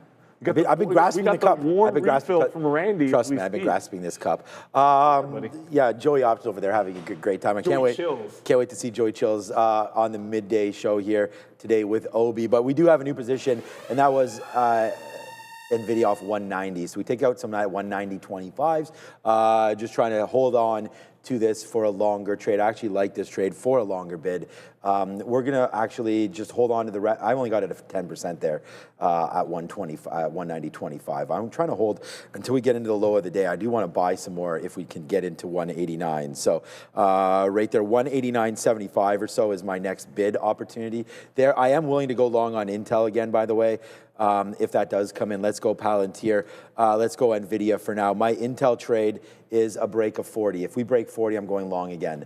So I have to wait for that to come through, but we'll just continue. It doesn't look like NVIDIA wants to go too much. We'll offer some 31s there. Nah, turns around completely there. Yeah, I don't know. It looked like the market wanted to go there, and NVIDIA does not go anywhere as high as it should have there on a market rip. So yeah, definitely something going on here, man. CES today does not seem to be the stock, creating too much opportunity for many of these chip names. As I was saying, I really liked Broadcom, and that name you don't go long just because you like the way a stock looks. You got to wait for levels to hit or whatever. Broadcom never got going at all today. As soon as the market opened, we had fallen right back in on AVGO. So again, I really like this name to diversify away from NVIDIA, but in the same time, you're in that same basket over and over and over again.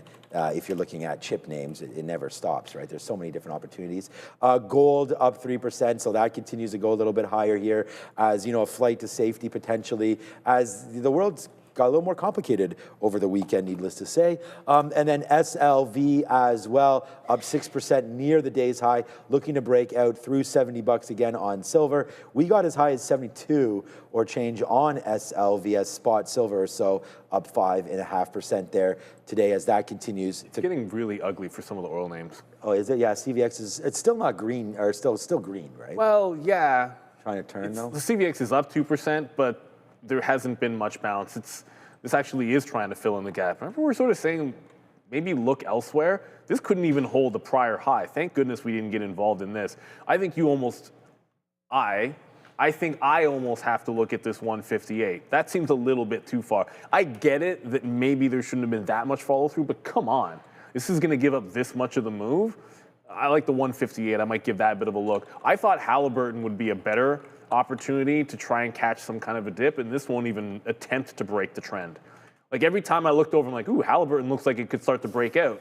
No, lower high, lost VWAP, now breaking the lows. There's just nothing doing in some of these energy names as well, unless the only energy name that's showing its pep in its step is SMR, which has nothing to do, my understanding, nothing to do with what happened over the weekend at all. It's just doing its own thing. So IBIT, pull back in, couldn't breach that high. If we lose this pre-market top again, then I'm just going to jump out of this and maybe wait for the VWAP is what I'm looking for, trying to spin out. But if we can hold that higher low, just waiting for a reload. I want to see another green candle before we jump into that one. And yeah, I mean, someone just said in the chat, why not just short Halliburton? Well, I mean, sometimes you have like my bias was this one I liked for a better continuation play than the other oil or sector names. So I was looking for a long entry on it. So when I see it at those resistance spots, I'm looking for it to break out and break that trend. You know, you look at a key price level, you got to make a decision which way you want to go. Thankfully, I didn't actually take a long, but you're right, could have gone short, but that was not my read on Halliburton. So I'm just going to end up not trading it because there's just no long setup yet. And I'm not writing these off all day, but it's just nothing yet for Halliburton. All right, everybody. Thank you for once again for watching. What is BVC? This is showing up on our Bit Ventures. Okay, so another crypto. Oh, it's only 65,000 shares. Okay, so yeah, not so nice. Maybe not. Right there. NVIDIA did drip down. We were 5 cents away from getting filled. We're at 189.77. It goes to 189.80. Sorry, scratch that. We were 3 or 4 cents away from getting filled, so hopefully that can come through. Palantir, we're still cooking on that one. DVLT, we could have a quick look. We did see that size kind of chasing it down a little bit there right now. We must have broken through. Yeah, we did break through 130, got rid of that size there. I don't really see a monster print on this, so I don't know if there was one. Now there's some size at 25, but again, 105 million shares right here for Data Vault today, up 25%, watching to see about that 150 high. I mean, no surprise there that we pull back off of in and around this 150. If you look down here on the daily chart, that was the most recent high about a week and a half ago was 150. So paying attention to that. We do know that our NVIDIA trade is coming up, and I was just actually looking at that right now as we get some more shares now on NVIDIA as it hits near the low. I was just going to try to average into this one as light, not as light as possible, but not overly heavy on this trade. But if it does come back up, we do have some shares now long at 85s. It just went into the O's again. So if we can come back up into 190, I think we should get some more out as here it comes, just bleeding down, man. NVIDIA, not much size on the level 2s right now. Must be a lot of hidden shares. Only 37 million shares, but man, we're getting lower on this. We should have taken some out when it got to 190 there. We just got long, and it did bust back through 190 and then faded off of that. And it doesn't look like it wants to go. So I'm at 189.95. There we go. We get a little bit out there for a dime. Go now. If we see, we need some pressure relieved. Okay, we'll take some. We didn't even get O's there. We'll take some O's out right now and see if we can't get a little bit of a bid now happening for us on NVDA. So slightly in the money now on NVIDIA, putting me back into the green one more time here today. But man, it's been a funny ride. We'll take some more out there at O's again at 98s actually. But there it goes, man. We're going to wait to see if NVIDIA can climb a little bit back upside there. As the futures are working, it's the chip names that are not. So yeah, I don't know. Don't want to die on this hill, but it looks like I am willing to do it a little bit here as we go back into the chip trade with a long of an NVIDIA. It's just at the bottom of its range today, so we'll take that one to the long side and just we're going to go over some sectors. We do have to cut back to Adara at some point, but look at JP Morgan and the banks, man. Just what a monster move up to 335. Really liking the exposure we have in this space. But yeah, it doesn't look like NVIDIA wants to go either. You're looking at AMD. We're having some issues right now. There it goes. Yes, there goes NVIDIA. We just got 190.10s right there. Good move there for NVIDIA. Let's see how high we can fly now. Yeah, AMD put in a pretty decent sized reversal candle in here. Came right back in again. IBIT is, look, IBIT's doing a better job of its bounce, but I mean, it's only trying. We're still in a very big time range on the overall futures, but see that bottoming tail? Not huge volume, but obvious bottoming tail candle. So I jump in. It's kind of a trend break because if I do that, there you can see we also broke the trend line, but then I have to follow my rules too. Like if we lose 224, it's about 224.7. If we lose that, then I got to jump out of this trade. IBIT as well, attempting to make a run back into the highs, but that's a little different because I'm not buying it at VWAP. I'm kind of getting it above the pre-market high in here. For now, it's holding, but it's also very slowly sliding back in. So first time in AMD, we'll see if it can hold on, but that prior bar is going to be my out. As I said, that trend line break trying to go. Tesla has no troubles breaking higher. The Nasdaq's range bound, I look up, Tesla's making another fresh high, 4% for them, but it's gonna be AMD right here. Just waited for it to show some kind of a bid. If it's not gonna go with that kind of a reversal candle, it might not be the day for advanced micro devices. Could be back into the advanced money destroyer, like if I'm not gonna get a good clean move off of those lows. So I'm just gonna jump out here, although it didn't break the prior bar. If I say prior bar is the exit, and it actually missed the prior bar by 11 cents, all right, I'm going to jump back in where we got out and go back to where the stop should have been because I obviously keystroked that. And the stop should be under the prior bar low. It's only about 10, 11 cents difference, but I just misplaced a digit. So I'll just jump right back in and then replace that stop. So still IBIT, still an AMD, and wish that I could get into, not wish, would like to get into silver. It's getting close. I feel like the way some of these dips have gone, you really want to let it get to your level. Because we're almost at VWAP here on SLV, and that was one of the cleaner ones. Not going to buy too early on silver. Up 5.5 points, but again, you know, coming back in a little bit here and struggling at those highs. You want to get your entry right, because even AMD, it's just not there. We're right back into the lows. Like that one is a fail. Could have almost stayed away from it. Going to go back to what is actually trending up. All right. Yeah, good tries there on AMD. We're in the same thing with NVIDIA. We're trying here, and we're going to give ourselves a little bit more rope here and just see what winds up happening with NVIDIA near these lows. So that's going to be a trade for me.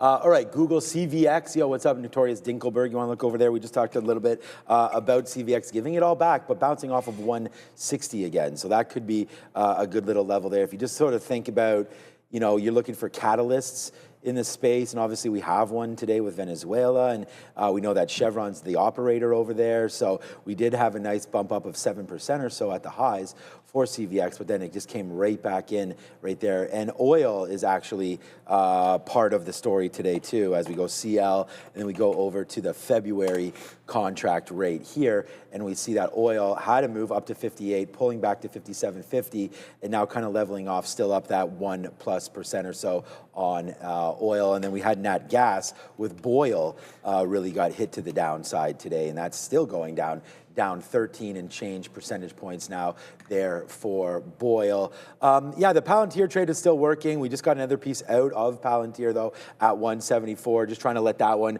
settle down just a wee bit, and maybe we can get some love back in for some Palantir if that wants to go. But here we go, man. All my eyes right now are just right here. I'm going to get another piece out. There you go. Take a 98 fill.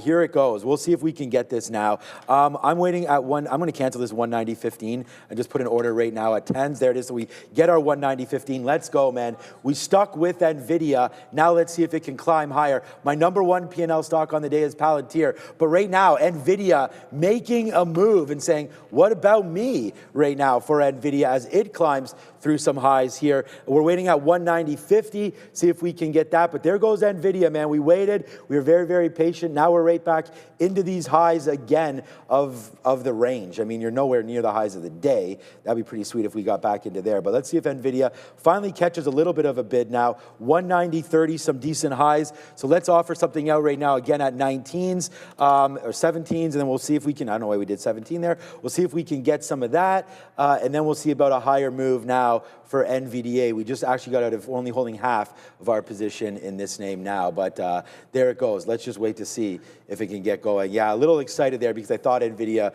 was finally starting to break higher, and potentially it is not. I mean, if the market breaks, we know we have Palantir and we have NVIDIA kicking right there as well. We have not. I just saw a question ahead, yeah, I want to get to. I wanted to try to put it on the board, but can't seem to find it on our little watcher. But Tony Koo.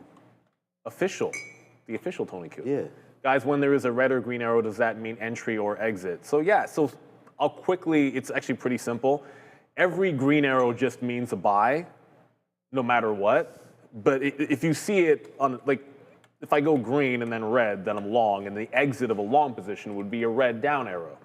If I'm short, which I don't actually have any shorts, so I can't really show you, if I was short, that'd be a down purple arrow, and then a green would be getting out of any kind of a short position. But in the case of a stock where you're going long, the buys are just all green. So it's, unless you can't really differentiate between covering a short and going into a long, outside of looking at the position board. And if you're short, then green arrows mean covering. But otherwise, green buy, red sell. If I had a short, then I would show you guys a purple, but there hasn't been one today, which is kind of weird. I can't remember the last time it was 10.20, and I hadn't even, not only not entered a short, but haven't really thought about one that I even like, but hopefully that makes any sense. AMD did double bottom at that 224. I'm thinking about getting back in. However, when I looked over at Intel is it's not a clean double bottom, but it filled the gap into the prior close, which is another level I'm looking at, and it's now breaking this little downtrend that it was in. So you're getting a nice little breakaway here on Intel, right around that prior low. So this is a more clean setup. Bitcoin's back at the highs. Silver's trying to get back to the highs. The market's at the highs. If we blow out the top, then maybe you get some continuation as well. And Sunny K, I'm not looking at super trend indicator. I have no idea what that even is. What's up, Rusty Dutch? I will never apologize for the energy. So yeah, all good on that one. I'm glad to be here with you guys. And yeah, man, I mean, we're going to provide the energy because NVIDIA is lifting us right now. And there it goes, man, into the 30s. Good trade there for NVIDIA. We're sitting on $2.50 worth of profit right now. So we're pretty happy with what's been happening here as we have Bitcoin 93.6. That's starting to go. And everything's starting to print out for us, man. We had NVIDIA. We have Intel. We're waiting for Intel to break above 40 bucks. If it does, I think we go long there again as well. We'll go to Adara for now, but let's go Intel, let's go NVIDIA, and let's go Palantir, still $2. There's NVIDIA. Let's see if we can break through the 50 period and go over quickly to Miss Adara at the desk. I will try to speed through these then with that in mind, Sean. We'll talk about Verify Me, VRME. This ticker has heard in the past, like all the small caps are going to be featuring today, breaking above the dollar level this morning after gapping up, announcing that it's apparently announcing plans for a strategic merger with Open World, which is a token economy leader. So Open World and VRME strategic merger. Then we have DVLT. This has been a frequent flyer, especially over the last couple weeks here. DVLT, Data Vault AI, announcing with available infrastructure, they're going to be scaling physical private edge cloud to deliver powerful zero trust cybersecurity, digital twin, and agentic data monetization to 100 cities in the U.S. this year.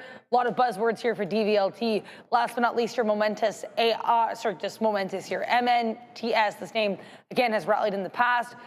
Trading around $9 right now, announcing that they're developing an additive manufactured fuel tank that's scheduled to perform flight testing aboard its Vigoride 7 orbital service vehicle. So MNTS, VRME, and DVLT. Lots of plays on watch here today, guys. We'll send you back to Sean and Neil. All right, Dara, you almost did it. We think it's got that high. Yeah, thanks, Adara. Yeah, Bitcoin 93.5 right now and ripping. We're almost getting our NVDA at 190.45. So we almost did that there with that throw over to Adara. Let's see if we can get it just a couple pennies away right now. We've been sitting here at 190.45 since since, oh no, my orders keep resetting every time I reset it, but it's been about at least 30 minutes or so that we sort of started this trade. There it is right there, 10:03. So we're talking about 20 minutes, waiting for this move now to come in. We just bounced off of it. All right, you know what? Let's take a 34. Just too bad. We were just a couple pennies away from grabbing that 45. We tried to be patient with it, and there it comes. Too bad. Pushing back down a little bit. We'll take some 15s there as an out for NVIDIA as it's trying to push down a little bit lower right there. It's funny because, yeah, I haven't taken a short either. And I do think if you're going to look for some shorts, you might want to think about the healthcare technology space today, where Eli Lilly today is down 3.5%. So that's not good. AbbVie down 4. These guys are all getting crushed today, man. The health technology index. Check out some XBI, some IBBs. But right now, these guys getting hit right now. Eli Lilly, J&J, AbbVie. This might be where the problem lies today. Not that there is a problem, but that's where it is. There's the health services, UNH. We did get an upgrade from Oscar. They're not in the S&P. We'll check out Oscar in just a... Yet Humana's up 2%. Yeah, I think it's very individual based on some of the stories that we see right here. Costco, again, nice move, up 2% as that gets going. And maybe the trade now is the short Walmart, long Costco. I don't know, they've been moving in Oppo directions. There's my target. Is that at $100 yet? We can wait to see what Target's doing. That's up just a little bit. But there's, wow, NVIDIA, too bad you just dropped down like that, my guy, because we were doing well on you. Still are, man. Still are nicely up. Oh, yeah, there's Target. Yeah, man, Target hit on Target. Now above that 101. So we'll look to exit some of that here today at some point. All right, man, NVIDIA all the way back down again. There's your Intel, too. Yeah, Intel was just trying to bounce a little bit here, but you're kind of breaking trend here on Bitcoin as well. So like it's still higher lows being put in, but if I kind of connect the dots after the opening candle or so, there's our first set of dips, and we're about to lose it. If we lose about 52.8, this one could be coming in on the back end, unfortunately, for Bitcoin. But I do like it. It's still relatively okay. It's just that the market's at the high and we're dipping. So if we don't catch the bid right in here at the pre-market sort of top level, that 52.8, then I'm going to have to jump out, and I won't even reload at this price either. As I said, Intel caught a bit of a trend break, not much. We're now back into 39.9. I didn't really get everything. I was sort of sitting here underneath 80s, 39.80s, and didn't get filled. But if it breaks 40, I think VWAP would be good enough, because that's right where we reversed on the first long, was at about 40.40. So if we get up there, I'm thinking out on Intel, as I believe we're going to Adara again at the desk. These futures, man. Enovix breaking here into a new day high. ENVX, seeing some, speculation here on X, suggesting that this company could have a partnership with Apple. Again, pure speculation and rumors. If there's anything confirmed, I'll let you know. But either way, the stock certainly likes this story. Keep an eye on CVX as well. I mean, we've been watching CVX all day with this Venezuela oil play, but seeing apparently shipping data. That's what I'm seeing, showing that a Chevron chartered tanker carrying Venezuelan crude has departed from Venezuelan waters bound for the U.S. coast. So again, looks like we have this Chevron chartered tank heading out to the U.S. Gulf Coast from Venezuela right now. Back to you. What do I want to make of that? Yeah, I don't know either what exactly is going on right here, but NVIDIA is cranking, Neil, to the downside here. Tesla just got a... Yeah, the market's finally... Yeah, the market, I think, is finally giving some up here. So let's just be very careful with what we're thinking now in this market. I'm going to try to get out of some of this as the market is... I was just saying, like, sort of to Neil and to you guys as well, like, the market is at highs, and some of these names do not want to go in this space, and that is the chip space. So it does look like Intel's trying to get back to the upside. So maybe there is a little bit of something happening now. It's at least trying. Yeah, I'm trying to go long on Intel too, breaking through 40. Go ahead. Tesla just caught a couple of, like a heavy move that was probably the biggest sell it's had in a little bit, but it's still holding some higher lows. Just watch out. Like, it was all simultaneous. I saw AMD catch a bit of a hit at the same moment that Tesla did. The only good news is at that same time, I was able to see, like, Bitcoin kind of caught the bid at the pre-market highs, so I will end up reloading this one. Just going to jump on the bid there. And then, of course, Intel catching a bit of a bid. The energy names, like on that story, Halliburton is now going. So we've broken VWAP, we've broken trend. I think out of all the energy names, this is the one I'm most interested in. Up 9% in here today, but you can see a pretty clean break of trend here on Halliburton. So I'm going to get myself involved in front of VWAP. I'm going to try and grab it before it breaks out this 32.4, but if it breaks out 32.4, I'm also jumping long. So Halliburton, it's not a huge V-shaped recovery, but it's still a V-shaped recovery any way you want to cut that. I think we're going to go to Adara. Yeah, I think so. Back to Adara at the desk. Amazon really strong today. I'm seeing CNBC reporting that apparently Amazon is going to be letting some users chat with Alexa Plus on the web, and I guess it's an attempt to take on ChatGPT here. So again, Amazon here competing with ChatGPT. They're going to be launching a website called Alexa.com, allowing certain users to chat with Alexa via their web browser. Interesting look here for AMZN as we send you back over to Sean and Neil once again. This is just like Amazon. So I'm going to be, I'm going to be green on the day here, but it's position pending every single freaking time right now because NVIDIA, we just got a great dip buy opportunity, and there it is. I'm just trying to cash them out, cash me outside, because we're just trying to wait to see if it wants to go. Okay, there's Intel. So now I'm going to go back $39.79. Hopefully we don't break too much lower than that, as we're going to go now long on Intel and breaking through $40 now on INTC, but we also have the long on NVIDIA as well. So take out a little bit more here. Let's go NVIDIA. Nice move to the upside. Now we just need Intel to make that money go, but Intel long right now as well. Palantir long, everything long as the market finally breaks through the highs. Yeah, the market looking much stronger here. The ES broke through a high a while ago.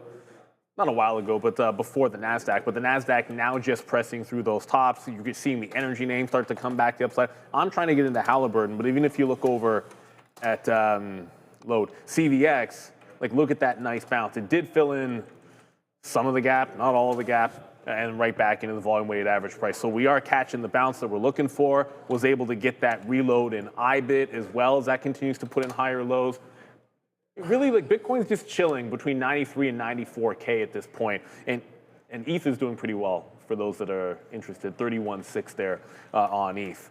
But we're kind of top end range bound here in Bitcoin. Like, we haven't made a fresh high.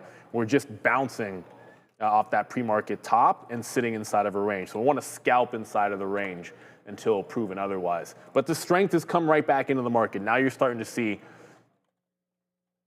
I guess, the tide rising all of the ships. Yeah. Including some of the things that were weaker. I'm still going to get out in front of VWAP on Intel. I feel like that's a reasonable target of the way that this market has gone so far this morning. But let's be real. I want to check out some of the other names you guys have mentioned. I see in the chat from PMAC, and we have not looked at these. Uh-oh, what is it? Oh, just some of the defense names. Okay. Like Lockheed Martin LMT, that's been pulling back as well. Breakout early and then dip. Pretty much following what everything else had done. I'm not as big a fan of these guys as I would be in like a Raytheon or anything. I just feel like they're a little bit better of a name. But LMT, that's a pretty big reversal it's been putting in. Boeing, which, believe it or not, that's also a defense name too, everybody. Not that they get enough credit for it, I don't think, if you're an owner of the stock in your long term. This is also breaking out. Super strong move here for Boeing. Only up 0.5, but this is a stock which is absolutely on the turn. Do like to see some headwinds for them. Or in most cases, just tailwinds for Airbus. So in Halliburton, that one's trying to break through the top in here. Just feel 9% up. It has been these names that did a little bit better. Not like more of your infrastructure names when it comes to energy have been a little bit better this morning. Yeah, finally here, we're finally starting to go, man. I've been getting out of Intel. Intel did not give me the pop that I thought it would, so I've been getting a whole bunch out at 9, 10s, 11s, just because I'm already out of half, believe it or not, and I'm just not happy with the way this is going. I'm going to get out another if I can get filled at 03. There it is. I'm just going to start to take some out because I don't want this name to sort of be the problem for me here today. It's already been the problem, so don't get into bad names if you keep on losing on them over and over again. We did try with Intel, it didn't go. So here on, even on NVIDIA, just sort of scalp nation here, because the futures are going and we're not doing anything right now on the chip space, but it's the ES that's starting to kick. We did talk about DraftKings earlier as well. What's up to 10:30 right now. Get ready for Obi and Joe coming at 11. DraftKings does take out that 36 area and just goes higher from that. There's DraftKings breaking through 36, and here was the sort of the look that I liked right there. I guess the real high, I guess, if you're going to wick this top, is 36.50, which is what we've been at right now. So this is looking interesting here for DK and G one more time there for anybody looking at DraftKings. That's looking like a good little long there. Come on, Intel, man. Although I still have half of this trade, I would still really like this to get going to the upside if we can. I'm going to put an offer. We haven't gotten 13s yet, so let's put an offer there, see if we're able to get that, and see if the market will reward us just a little bit. AMD and Marathon should be a good little look there. Yeah, breaking off $10. That's nice for Mara, so maybe that name can continue to climb today as well. Actually, a little bit of a pullback there for Mara. At the 200 period, this is not looking too bad. Oh, yeah, go. Right now, we're starting to go here, Neil, in the space. I know you've got some Intel as well. So far, so good here today, guys. Nasdaq starting to extend as well. But there goes NVIDIA, 50 cents, and here goes Intel right now as well. So far, so good on all of these reloads. We're going now upside in this market, guys. Yeah, the market is absolutely cruising at this point, just a little bit better. I mean, obviously a lot better than it was before. Now that you have a few more participants, so Bitcoin's trying to break. I didn't look over at, see, this is a name that I paid a little more attention to. Notice how BMNR is not doing anything as most of crypto was looking strong. This might be a spot. If there is some kind of capitulation off the top in Bitcoin or even in ETH, then I might look to BMNR, but I'd have to pay for low case to do that. For now, just noticing that there's relative weakness in this. Because I think I always do this, I usually do this, I haven't done it today, where I'm looking for where are we actually weak and look for a short. If I'd done that in chips earlier, maybe we'd have a chip short. But for now, we're in IBIT on the reload. It has not broken a fresh high, but we scalped it to the high, now want to hold on through. You've already seen Intel, and my goodness, Tesla, there is no stopping Tesla today. You can't stop Tesla, you can only hope to container. Sit 460. We've almost come all the way back. We're about $4 away, so 1% away from not giving everything up, but coming back into those Friday highs where everything was pretty nasty. The delivery numbers long-term have not meant anything to Tesla, but in the short term, sometimes they've sold off. I just feel like it hasn't been literally the next day that it's coming all the way back in. So the dip buyers, yeah, they were in full force on Tesla. The only new position was Halliburton on this breakout of the pre-market highs, but it's not really doing much. Like, it's consolidating off that top. And when I say the pre-market highs, I guess I'm really just talking about right before the open, because there were some higher lows. A lot of movement in some of the energy names overnight. So I'm really just talking about these highs here at 9:30. If we can't break much, I'm just going to have to scalp like 10, 20 cents out. It's a $30 stock as it is, because it's just not really going. And I don't want to get trapped at the top. So if we lose a quarter, I'll just jump out and wait for a better dip buy price. But yeah, so far, so good. Intel is continuing to cruise. Looks like it's going to want VWAP. If it gets to VWAP and shows any weakness, I'm jumping out. Just want to respect what we've seen so far at that 40-40 level. Yeah, we have. I had way too many shares, and it's too bad because I didn't trust myself. So we'll slap a fail on there. We could have made everything back on Intel. We smashed that $40 level, man. So yeah, 35 cents now 30 cents in the money and going higher right now through our $40 level is INTC. Yeah, man, we like this stock. We like this stock a lot there, but it is my only red name there. Actually, no, we actually are red a little bit on the futures. Unbelievable. We have the low of the day there in the Nasdaq. So yeah, that's cool. You're welcome for that one. We'll see if we can get a little bit back though through these kind of plays earlier rather than later. But there goes NVIDIA up to that 190.25 or so spot again, and then look what happens. Whoops, right back down again. So just be very careful with all of these bids and offers. Comment of the day in the chat just now. Okay, we're also noticing right here, we'll get that in a second, also noticing that Palantir, I only have like 2% left of Palantir. I may just get out of this on this recent decent break. I was actually waiting for 173 to break, so I think we'll just wait for that because we don't have too much left. But yeah, man, it is NVIDIA pulling back down right now pretty good. We're green on the day, but we should be greener, of course. Always greener pastures. But yeah, what's up with that comment? I missed it. We've got, and it's actually, believe it or not, a Jets fan. TX Jet fan. I have more winning trades than the Jets got interceptions all year. As you looked at Rig and Nike, and for anyone that doesn't follow football, the Jets yesterday became the first team in NFL history, I believe, to go an entire season without getting a single interception. In very Jets fashion. And the funny thing about it is the Bills started, well, they still started Josh, but they didn't throw a pass. We had our backups playing the whole game. Yeah, I saw, yeah. Well, so the Jets had their backups too. Oh, but still. Yeah. I'm just saying, it's, I'm not a Jets fan, by the way. Remember, the NFL is funny because you actually want to lose, you know, if you're not a good team. So tell that to some of the teams that kind of blew it at the end of the year. Yeah, I don't know. Winning some opportune games. Coaching, I guess. But yeah, okay, so here we go, man. Pulling it right back, but we are still, you know, we're still nicely green on NVIDIA today, but all of this becomes questioned when the market does this, and we pull right back in. Despite the market barely pulling back, you do get a nice pullback in on NVIDIA. So, of course, we just do what we always do, Big Joe over there. We get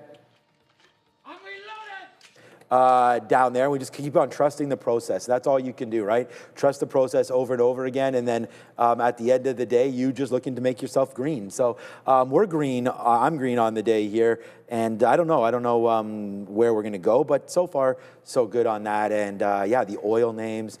We already looked at this again, but you know, there's not too much in the red side of things here today overall, unless you're in the healthcare space. I got to get rid of this again. I'm starting to feel my hands a little bit more now, so that's good.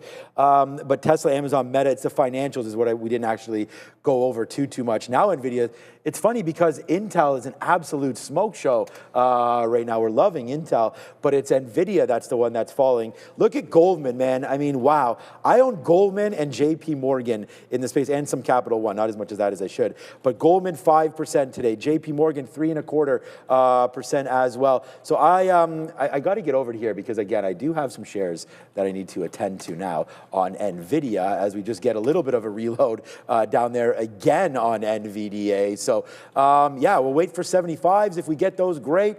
If not, then, yeah, we probably do wind up getting punched out. My stop out on NVIDIA is 189.50 break. So if we break below 189.50, we'll give it a couple heartbeats and then get out of that immediately on that kind of a break. Because look at this, man. Pressure is busting this right now to the downside. So we just got out at some more Intel up there, but it looks like the problem is with NVIDIA pushing lower now. I'm going to get out some more. There you go. We get some 34s. More Intel out, and we just wait to see what our fate is going to be here on NVIDIA. But Palantir just makes another move. We got to get some more out upside right now. Look, it's a green day. I wish it was a little bit more of that, but you know, we did take a hit on Intel early and just trying to battle that back. So yeah, so far so good here. You know, a green day is a good one, but the market, I don't know. I feel like it's been a good long, and like you said, like we haven't really looked at shorts yet. Maybe now is about time. ES up 0.7, Nasdaq up 1%. It's getting close to that time because I mean, so many things fail to really push that next step through. Like Intel got right to the volume weighted average price and then starting to turn around a little bit. I jumped out of it. I said the target was going to be VWAP regardless. So it's like, you know, downward trending. We get a couple of longs that end up working out, but still proven otherwise, downward trending. Bitcoin,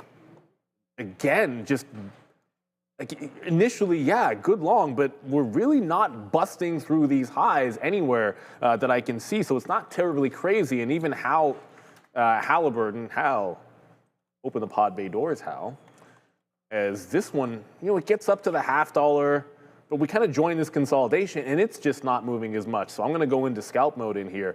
Or if we're going to play this range and it's just going to be a 25-cent range on Halliburton, then I'm going to buy the dips inside of the range and then wait for that volume-weighted average price, as I said. So looking for this to maybe follow through a little bit here. It's been good. The only one that didn't work was AMD, but pretty much everything else did, like silver, Intel, Halliburton, IBIT so far. Oh, yeah. Going to like it. But SoFi, I see you in the chat. That is what you call exorbitant strength. I hesitate to say the bottom is in on SoFi because it didn't really drop that far. But the downward trend is definitely broken today on SoFi. It gets that 50 period without getting the 200 period. Oh. I can officially now say that I am no longer stink bidding. Well, not yet. I'll probably cancel at lunch. Go. That 22 in my long term. Let's go to Adara and maybe talk about Sector Watch. Let's go. Yes. Go Indeed, we are. Yeah, I mean, as Sean and Neil have mentioned here, quite a few sectors are standing out as weak, but other than that, generally some strength in the market. So we'll start with what's weak. Health tech, once again here. Eli Lilly on watch. Novo Nordisk here officially launching their oral GLP-1. That could be some competition for Lilly. AbbVie down about 4% here as well. Gilead down 3%. Johnson & Johnson down 3%. So Eli Lilly leading the way to the downside, but they are far from the only red name in the sector today. Consumer non-durables really weak, led by some downside here in Philip Morris and Altria, as these tobacco names, though Nike is strong within this sector. Utilities, weak here as well. Distribution, somewhat weak, but we'll have to talk these sectors that are strong because there are quite a few. Finance, once again, trying to push higher here. I was seeing earlier this morning, Morgan Stanley making a new all-time high. Producer manufacturing doing really well with Caterpillar up 3%. LRCX here, Lam Research up more than 6%. And we've got non-energy minerals, doing quite well. Retail trade, generally pretty strong with Costco and Amazon, both to the upside. And we'll talk here about these tech sectors. Tech services trying to bounce nicely here. Palantir got hit very hard on Friday. Right now, they're up 4% or so. Electronic tech does have some weakness. Cisco, Apple, and Broadcom all to the downside here, though you've got some strength in Qualcomm, which will be presenting here at 12 p.m. to 2 p.m. at CES 2026. Boeing also relatively strong today as well. So where there's weakness, you can usually find at least a couple points of strength to offset it, if not more. As again, lots of dark green here within these sectors in this market. Back to you. All right, we're at 93.9. Yeah, let's go Bitcoin. Let's go. And ETH is right at 32. So I did say 94K was going to be a resistance level for me here today. I'm not married to the notion of, well, we get to 94, go short. It's not that simple. Going to let us try to gravitate a little bit further up. But I am going to start thinking about, okay, well, if we end up breaking this latest trend, I'll just jump out up here in front of the 94. If I see us wick 94,000 and lose it, I'll jump out and then go back into some of the support levels. But for now, all systems go on Bitcoin. Halliburton as well made a secondary push just now. But still just barely above the pre-market highs, bit range bound, consolidating. But now we're really starting to go. Ignore this 8 o'clock dark pool wick. It doesn't really mean anything. But what you can look at, and I wonder how, should have asked Obi, or maybe anybody that would have looked at it.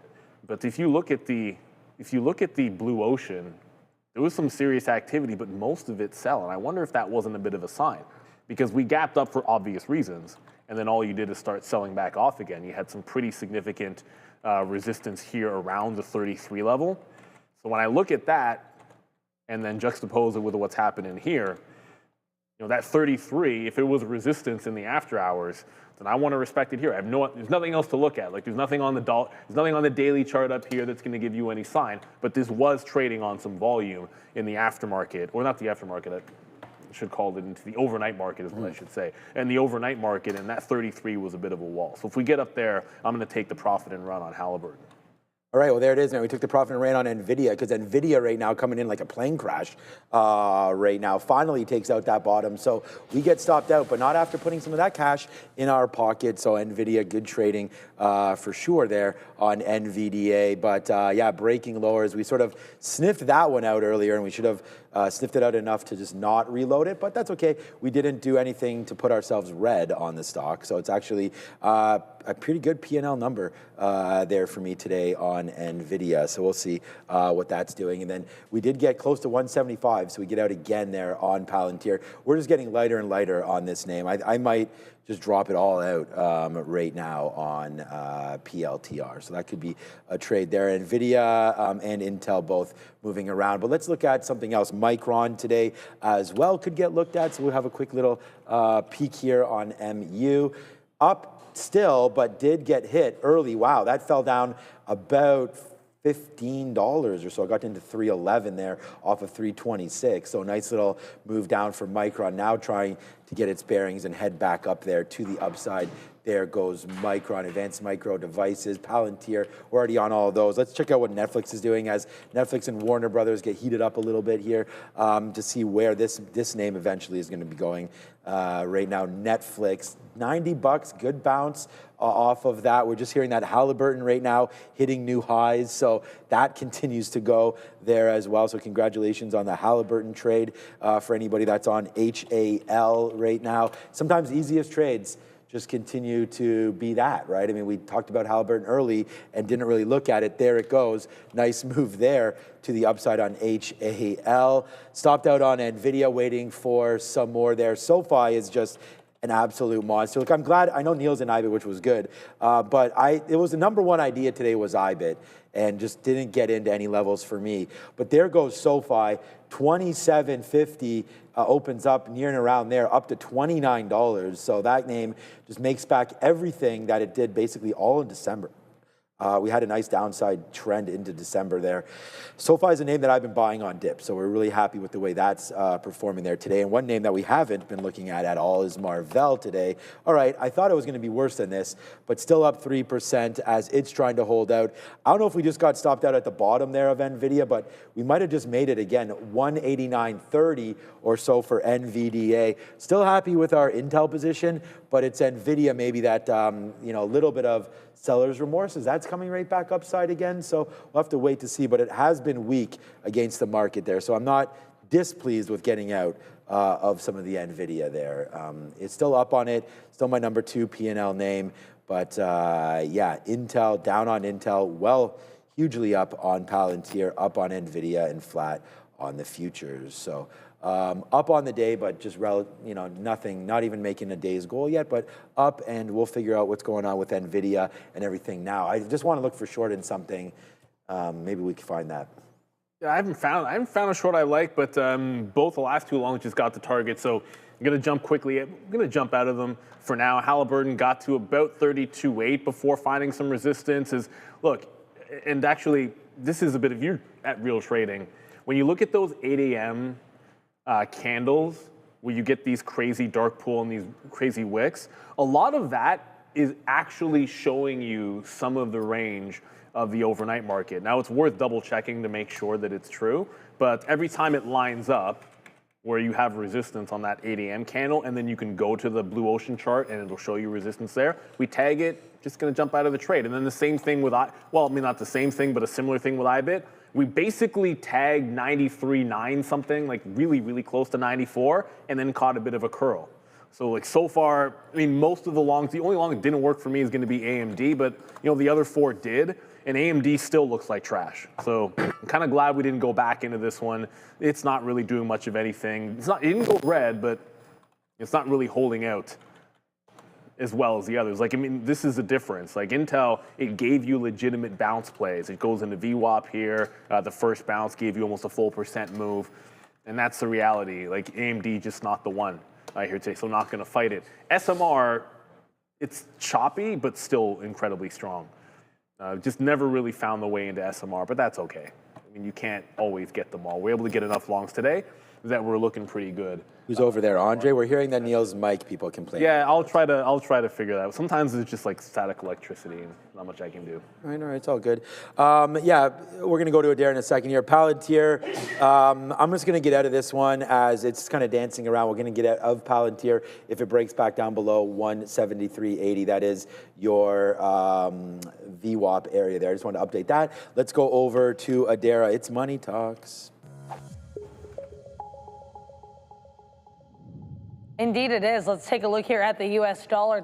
DXY breaking out here of this prior area of support and resistance, at least locally, at 98.70, but not for long. It's quite the topping tail candle here we have on the daily chart for the DXY. DXY, though, while it is still green despite this topping tail candle, is actually poised for a 4-day green streak. So let's see if we're able to complete that here for that US dollar. Let's take a look at the yearly as well, because I don't think we took a 12-month look here at the US dollar. We were, in fact, red for last year. This year, again, mildly green to start the year with that 4-day winning streak, which is continuing from the tail end of 2025. Now, before we send you back to Sean and Neil, I also want to mention here with the US dollar, Some economic data on tap for the rest of the week. Brendan did mention earlier this week there's going to be a lot of jobs data in focus. With that in mind, JOLTS job data at 10 a.m. that'll be coming out here on Wednesday. So Wednesday at 10 a.m., just around 48 hours from now. Then if you go over to Friday at 8:30 a.m., we're going to be getting non-farm payrolls. So two pretty big jobs prints to keep an eye on for later in the week. Tomorrow is going to be another lighter day when it comes to economic data, as we send you back to Sean and Neil. Okay. Thanks, Adara. As always. Yeah, just getting out of some more intel there on the high side. Yeah, just hearing that there's not too much news going on right now with oil or anything. CL, we can look at what oil is doing here. CLG is the code. So 58.32, up $1 right now is oil. So that's actually just gone pretty stair-stepped higher, just kept on going, man. We had one little dip opportunity there around 10.20, but nice upside play. Let's go, finally. We're starting to make some moves here. A nice move back there in oil, back there to the upside, but you know, the caterers are back. Last week, we had a little bit of back and forth ideas about what we're doing for lunch. We had Cabanos, which was really great. It was great. Shout out to Obi, which I assume is here. I don't see him yet on the midday, but Obi will be coming in there on the midday. So that was good. And then we had some, I think some sushi. We had last week we had ribs. Fabian copped some ribs there last week, so that was a good one there. But today we have the symbol of Greece, and that's the flag there. So yeah, I don't think it'll be tilapia too much anymore, but maybe it will. We've had some complaints. I've already seen. I don't know if we have Greek-filled flavored tilapia today, but today we have grilled Greek chicken, so that's always nice. Normally there's some tzatziki involved here. It's roasted eggplant and zucchini, so that's really nice, with some Greek roasted potatoes, and a Mediterranean chopped salad. So I think that works today. You know, a little souvlaki. Hopefully it's like a little grilled Greek chicken, roasted eggplant, zucchini, potatoes, and Mediterranean salad. Love some Greek salad. That should be good, man. Have the olives. You asked us about olives the other day, and we like olives, that's for sure. All right, right back in to NVIDIA. Let's go, man. Just waited for it to, yes. Okay, NVIDIA just now rifling up the top of my P&L board here as we got the reload in NVIDIA in the 50s. Now 30 cents in the money. See how higher we can get going now for NVIDIA. We've almost doubled our P&L now on NVIDIA just by this trade alone. Waited to see if we got a bottom and then went hard back into it. So yeah, we'll wait for NVIDIA, just trying to piece some more out as we get a little bit higher, understanding for sure that this trade is a slippery slope today. NVIDIA, scalp out, man. Scalp out of your AMDs, your Intels, all of that. The chip names not like the rest today. They're weaker. Well, like some of the rest hopefully includes energy, but even HAL, it goes right to, remember that resistance we were talking about in the overnight market? It gets there, and we're pulling back in. So I do want to go for a reload here if we can bounce off of this 32.3 area here in Halliburton. I did cancel my bid from before because it's a bit of a falling knife, but looking for that re-entry. If not around 32.3, if it doesn't consolidate there, would look for the volume weighted average price, as that's one place. Usually I like some VWAP at this time of day, but I don't want to rush into it. I find it, like in the first 5-10 minutes of the day, or even in the first half an hour, like you can get more sharp bounces, but I'm looking for more consolidated bounces when you come into the middle of the day, which is what we're sitting in as we speak. I don't want to immediately think this about Intel, but usually if we're underneath VWAP at this time of day and you're trending down, I'm thinking about a VWAP short. I'm just not there yet on Intel because I feel pretty bullish about the daily chart on Intel. I felt pretty bullish going in here, but that's kind of nasty if you look at what happened at 42, my favorite number. If you look at what happened at 42, like if you can't find some buyers above 40 to 40, 50, I do feel that you could have one of those VWAP to the low of the day kind of deals here with Intel. All that said, AMD looks worse. So I think it's a little bit easier to say that with AMD as a potential short. AMD's just nowhere near this resistance at 226 change yet. So I might look for one of those two ones in the middle of the day for a short trade. Otherwise, it'll be look for the bit buy to get into Halliburton again. That worked. And one that I haven't touched since the open, because it hasn't really done much of anything, silver has a pretty clean trend on the 15-minute worth observing here. So what if I do this? Like there's my trend line. I'm going to venture to hit save and then pop on over and go to my 3-minute where you can find that same trend line again. And you can see it's like it's breaking but holding pretty decently. I don't want to move that, but holding pretty decently. Like you're not really getting any follow through when we break that trend. So I'm going to go dip buying in silver, dip buying in Halliburton, but be patient with that one. Undecided on Intel what I want to do, so I'm going to stay away for now. I think we got away with a couple of decent longs on Intel, despite the fact that it was relatively weak. Yeah, we just got away with something here too, man, because right now, man, that reload, hopefully you guys are... Actually, the copy trade today has been actually really good. We have one out right there on NVIDIA. Other than that, man, this is going to be a big, this might be now. I don't think it'll ever beat Palantir P&L-wise today as Palantir continues to climb higher right now. We're $3 in the money on Palantir, and we just put this one on, man, so we'll fire off the hot dog cannon. Now, there goes NVIDIA. Wow, okay. Something got underneath this one pretty good. There goes that video like a rocket ship right there back to the upside. There we go, man. We have hit our daily goal.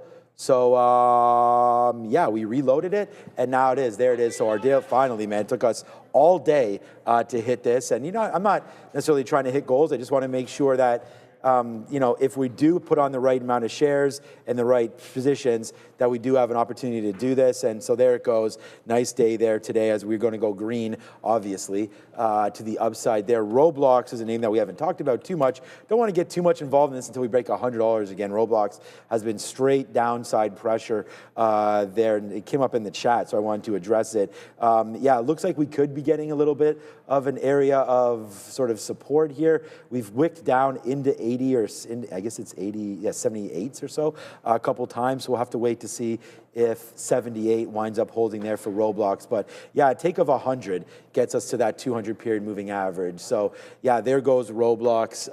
Hopefully it can continue. So I'm just going to be in these same trades, man. I only have 4 symbols today. It's Intel. Good, huge trade from Intel right there, but it's my biggest red name as we tried to chase it there. We actually made okay there, gave it back on that little break, so could not get green, and right now a position pending, but we only have now like less than 10% left of that one. We still have a decent size, more than half of our NVIDIA trade still on. We'll see if that can get going. And then Palantir, man, getting lighter and lighter. But this name has been such a good one that I'm just kind of just waiting for it to see if we get anything going on. I'll put a 62 there, see if we can offer that. But we're almost out of here. I see Obi getting in the spot right now. So with only a minute and a half left, we'll be over to Joe and Obi. Then Neil and I are back at 2 p.m. Hit the like, hit the subscribe. Thank you for watching again today. Sidious. I mean, lots of people talking about everything. MNTS, some of these small cappers, I know we haven't really got through. I mean, Sharif's not here, so may not be covered potentially as much. But MNTS actually back above the volume weighted average price. So this is looking,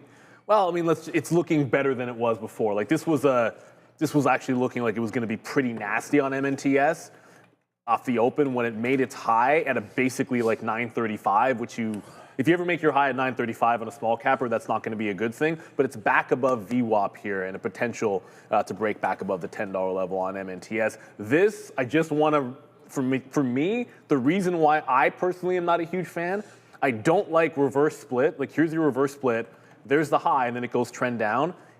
It just failed that high after the reverse split at $11. So unless it gets back above that, you can't really squeeze if the shorts aren't in trouble. And the shorts that shorted this when it reversed are not in trouble if this thing is underneath $11. If anything, my guess is they probably reloaded and took more. So if it's not busting through $11, this one would be a hard pass, at least for myself. But I just wanted to give my personal reaction to that. Because sometimes we'll look at these charts, hey, it's gapping up, look at the volume. But the ones that are reverse splits, I would treat them very much differently than some of the other small cappers, because there have been some solid small cap gappers that will continue a bit better. So we're at 94K on Bitcoin. I still like any kind of a dip back into this 52.8 where we got it before. It'll be that, or potentially if silver can come back in on trend as well, we'll look to rejoin some of those names early. It's already 11 o'clock, which we just teased, of course. Joe is back, but you still got Obi. Obi putting in that work all day, every day. We'll be back at 2 o'clock, but go get them, boys, on the midday, as we'll enjoy our Greek chicken. Yes. Hopefully. Should be a good one. See you guys. See ya.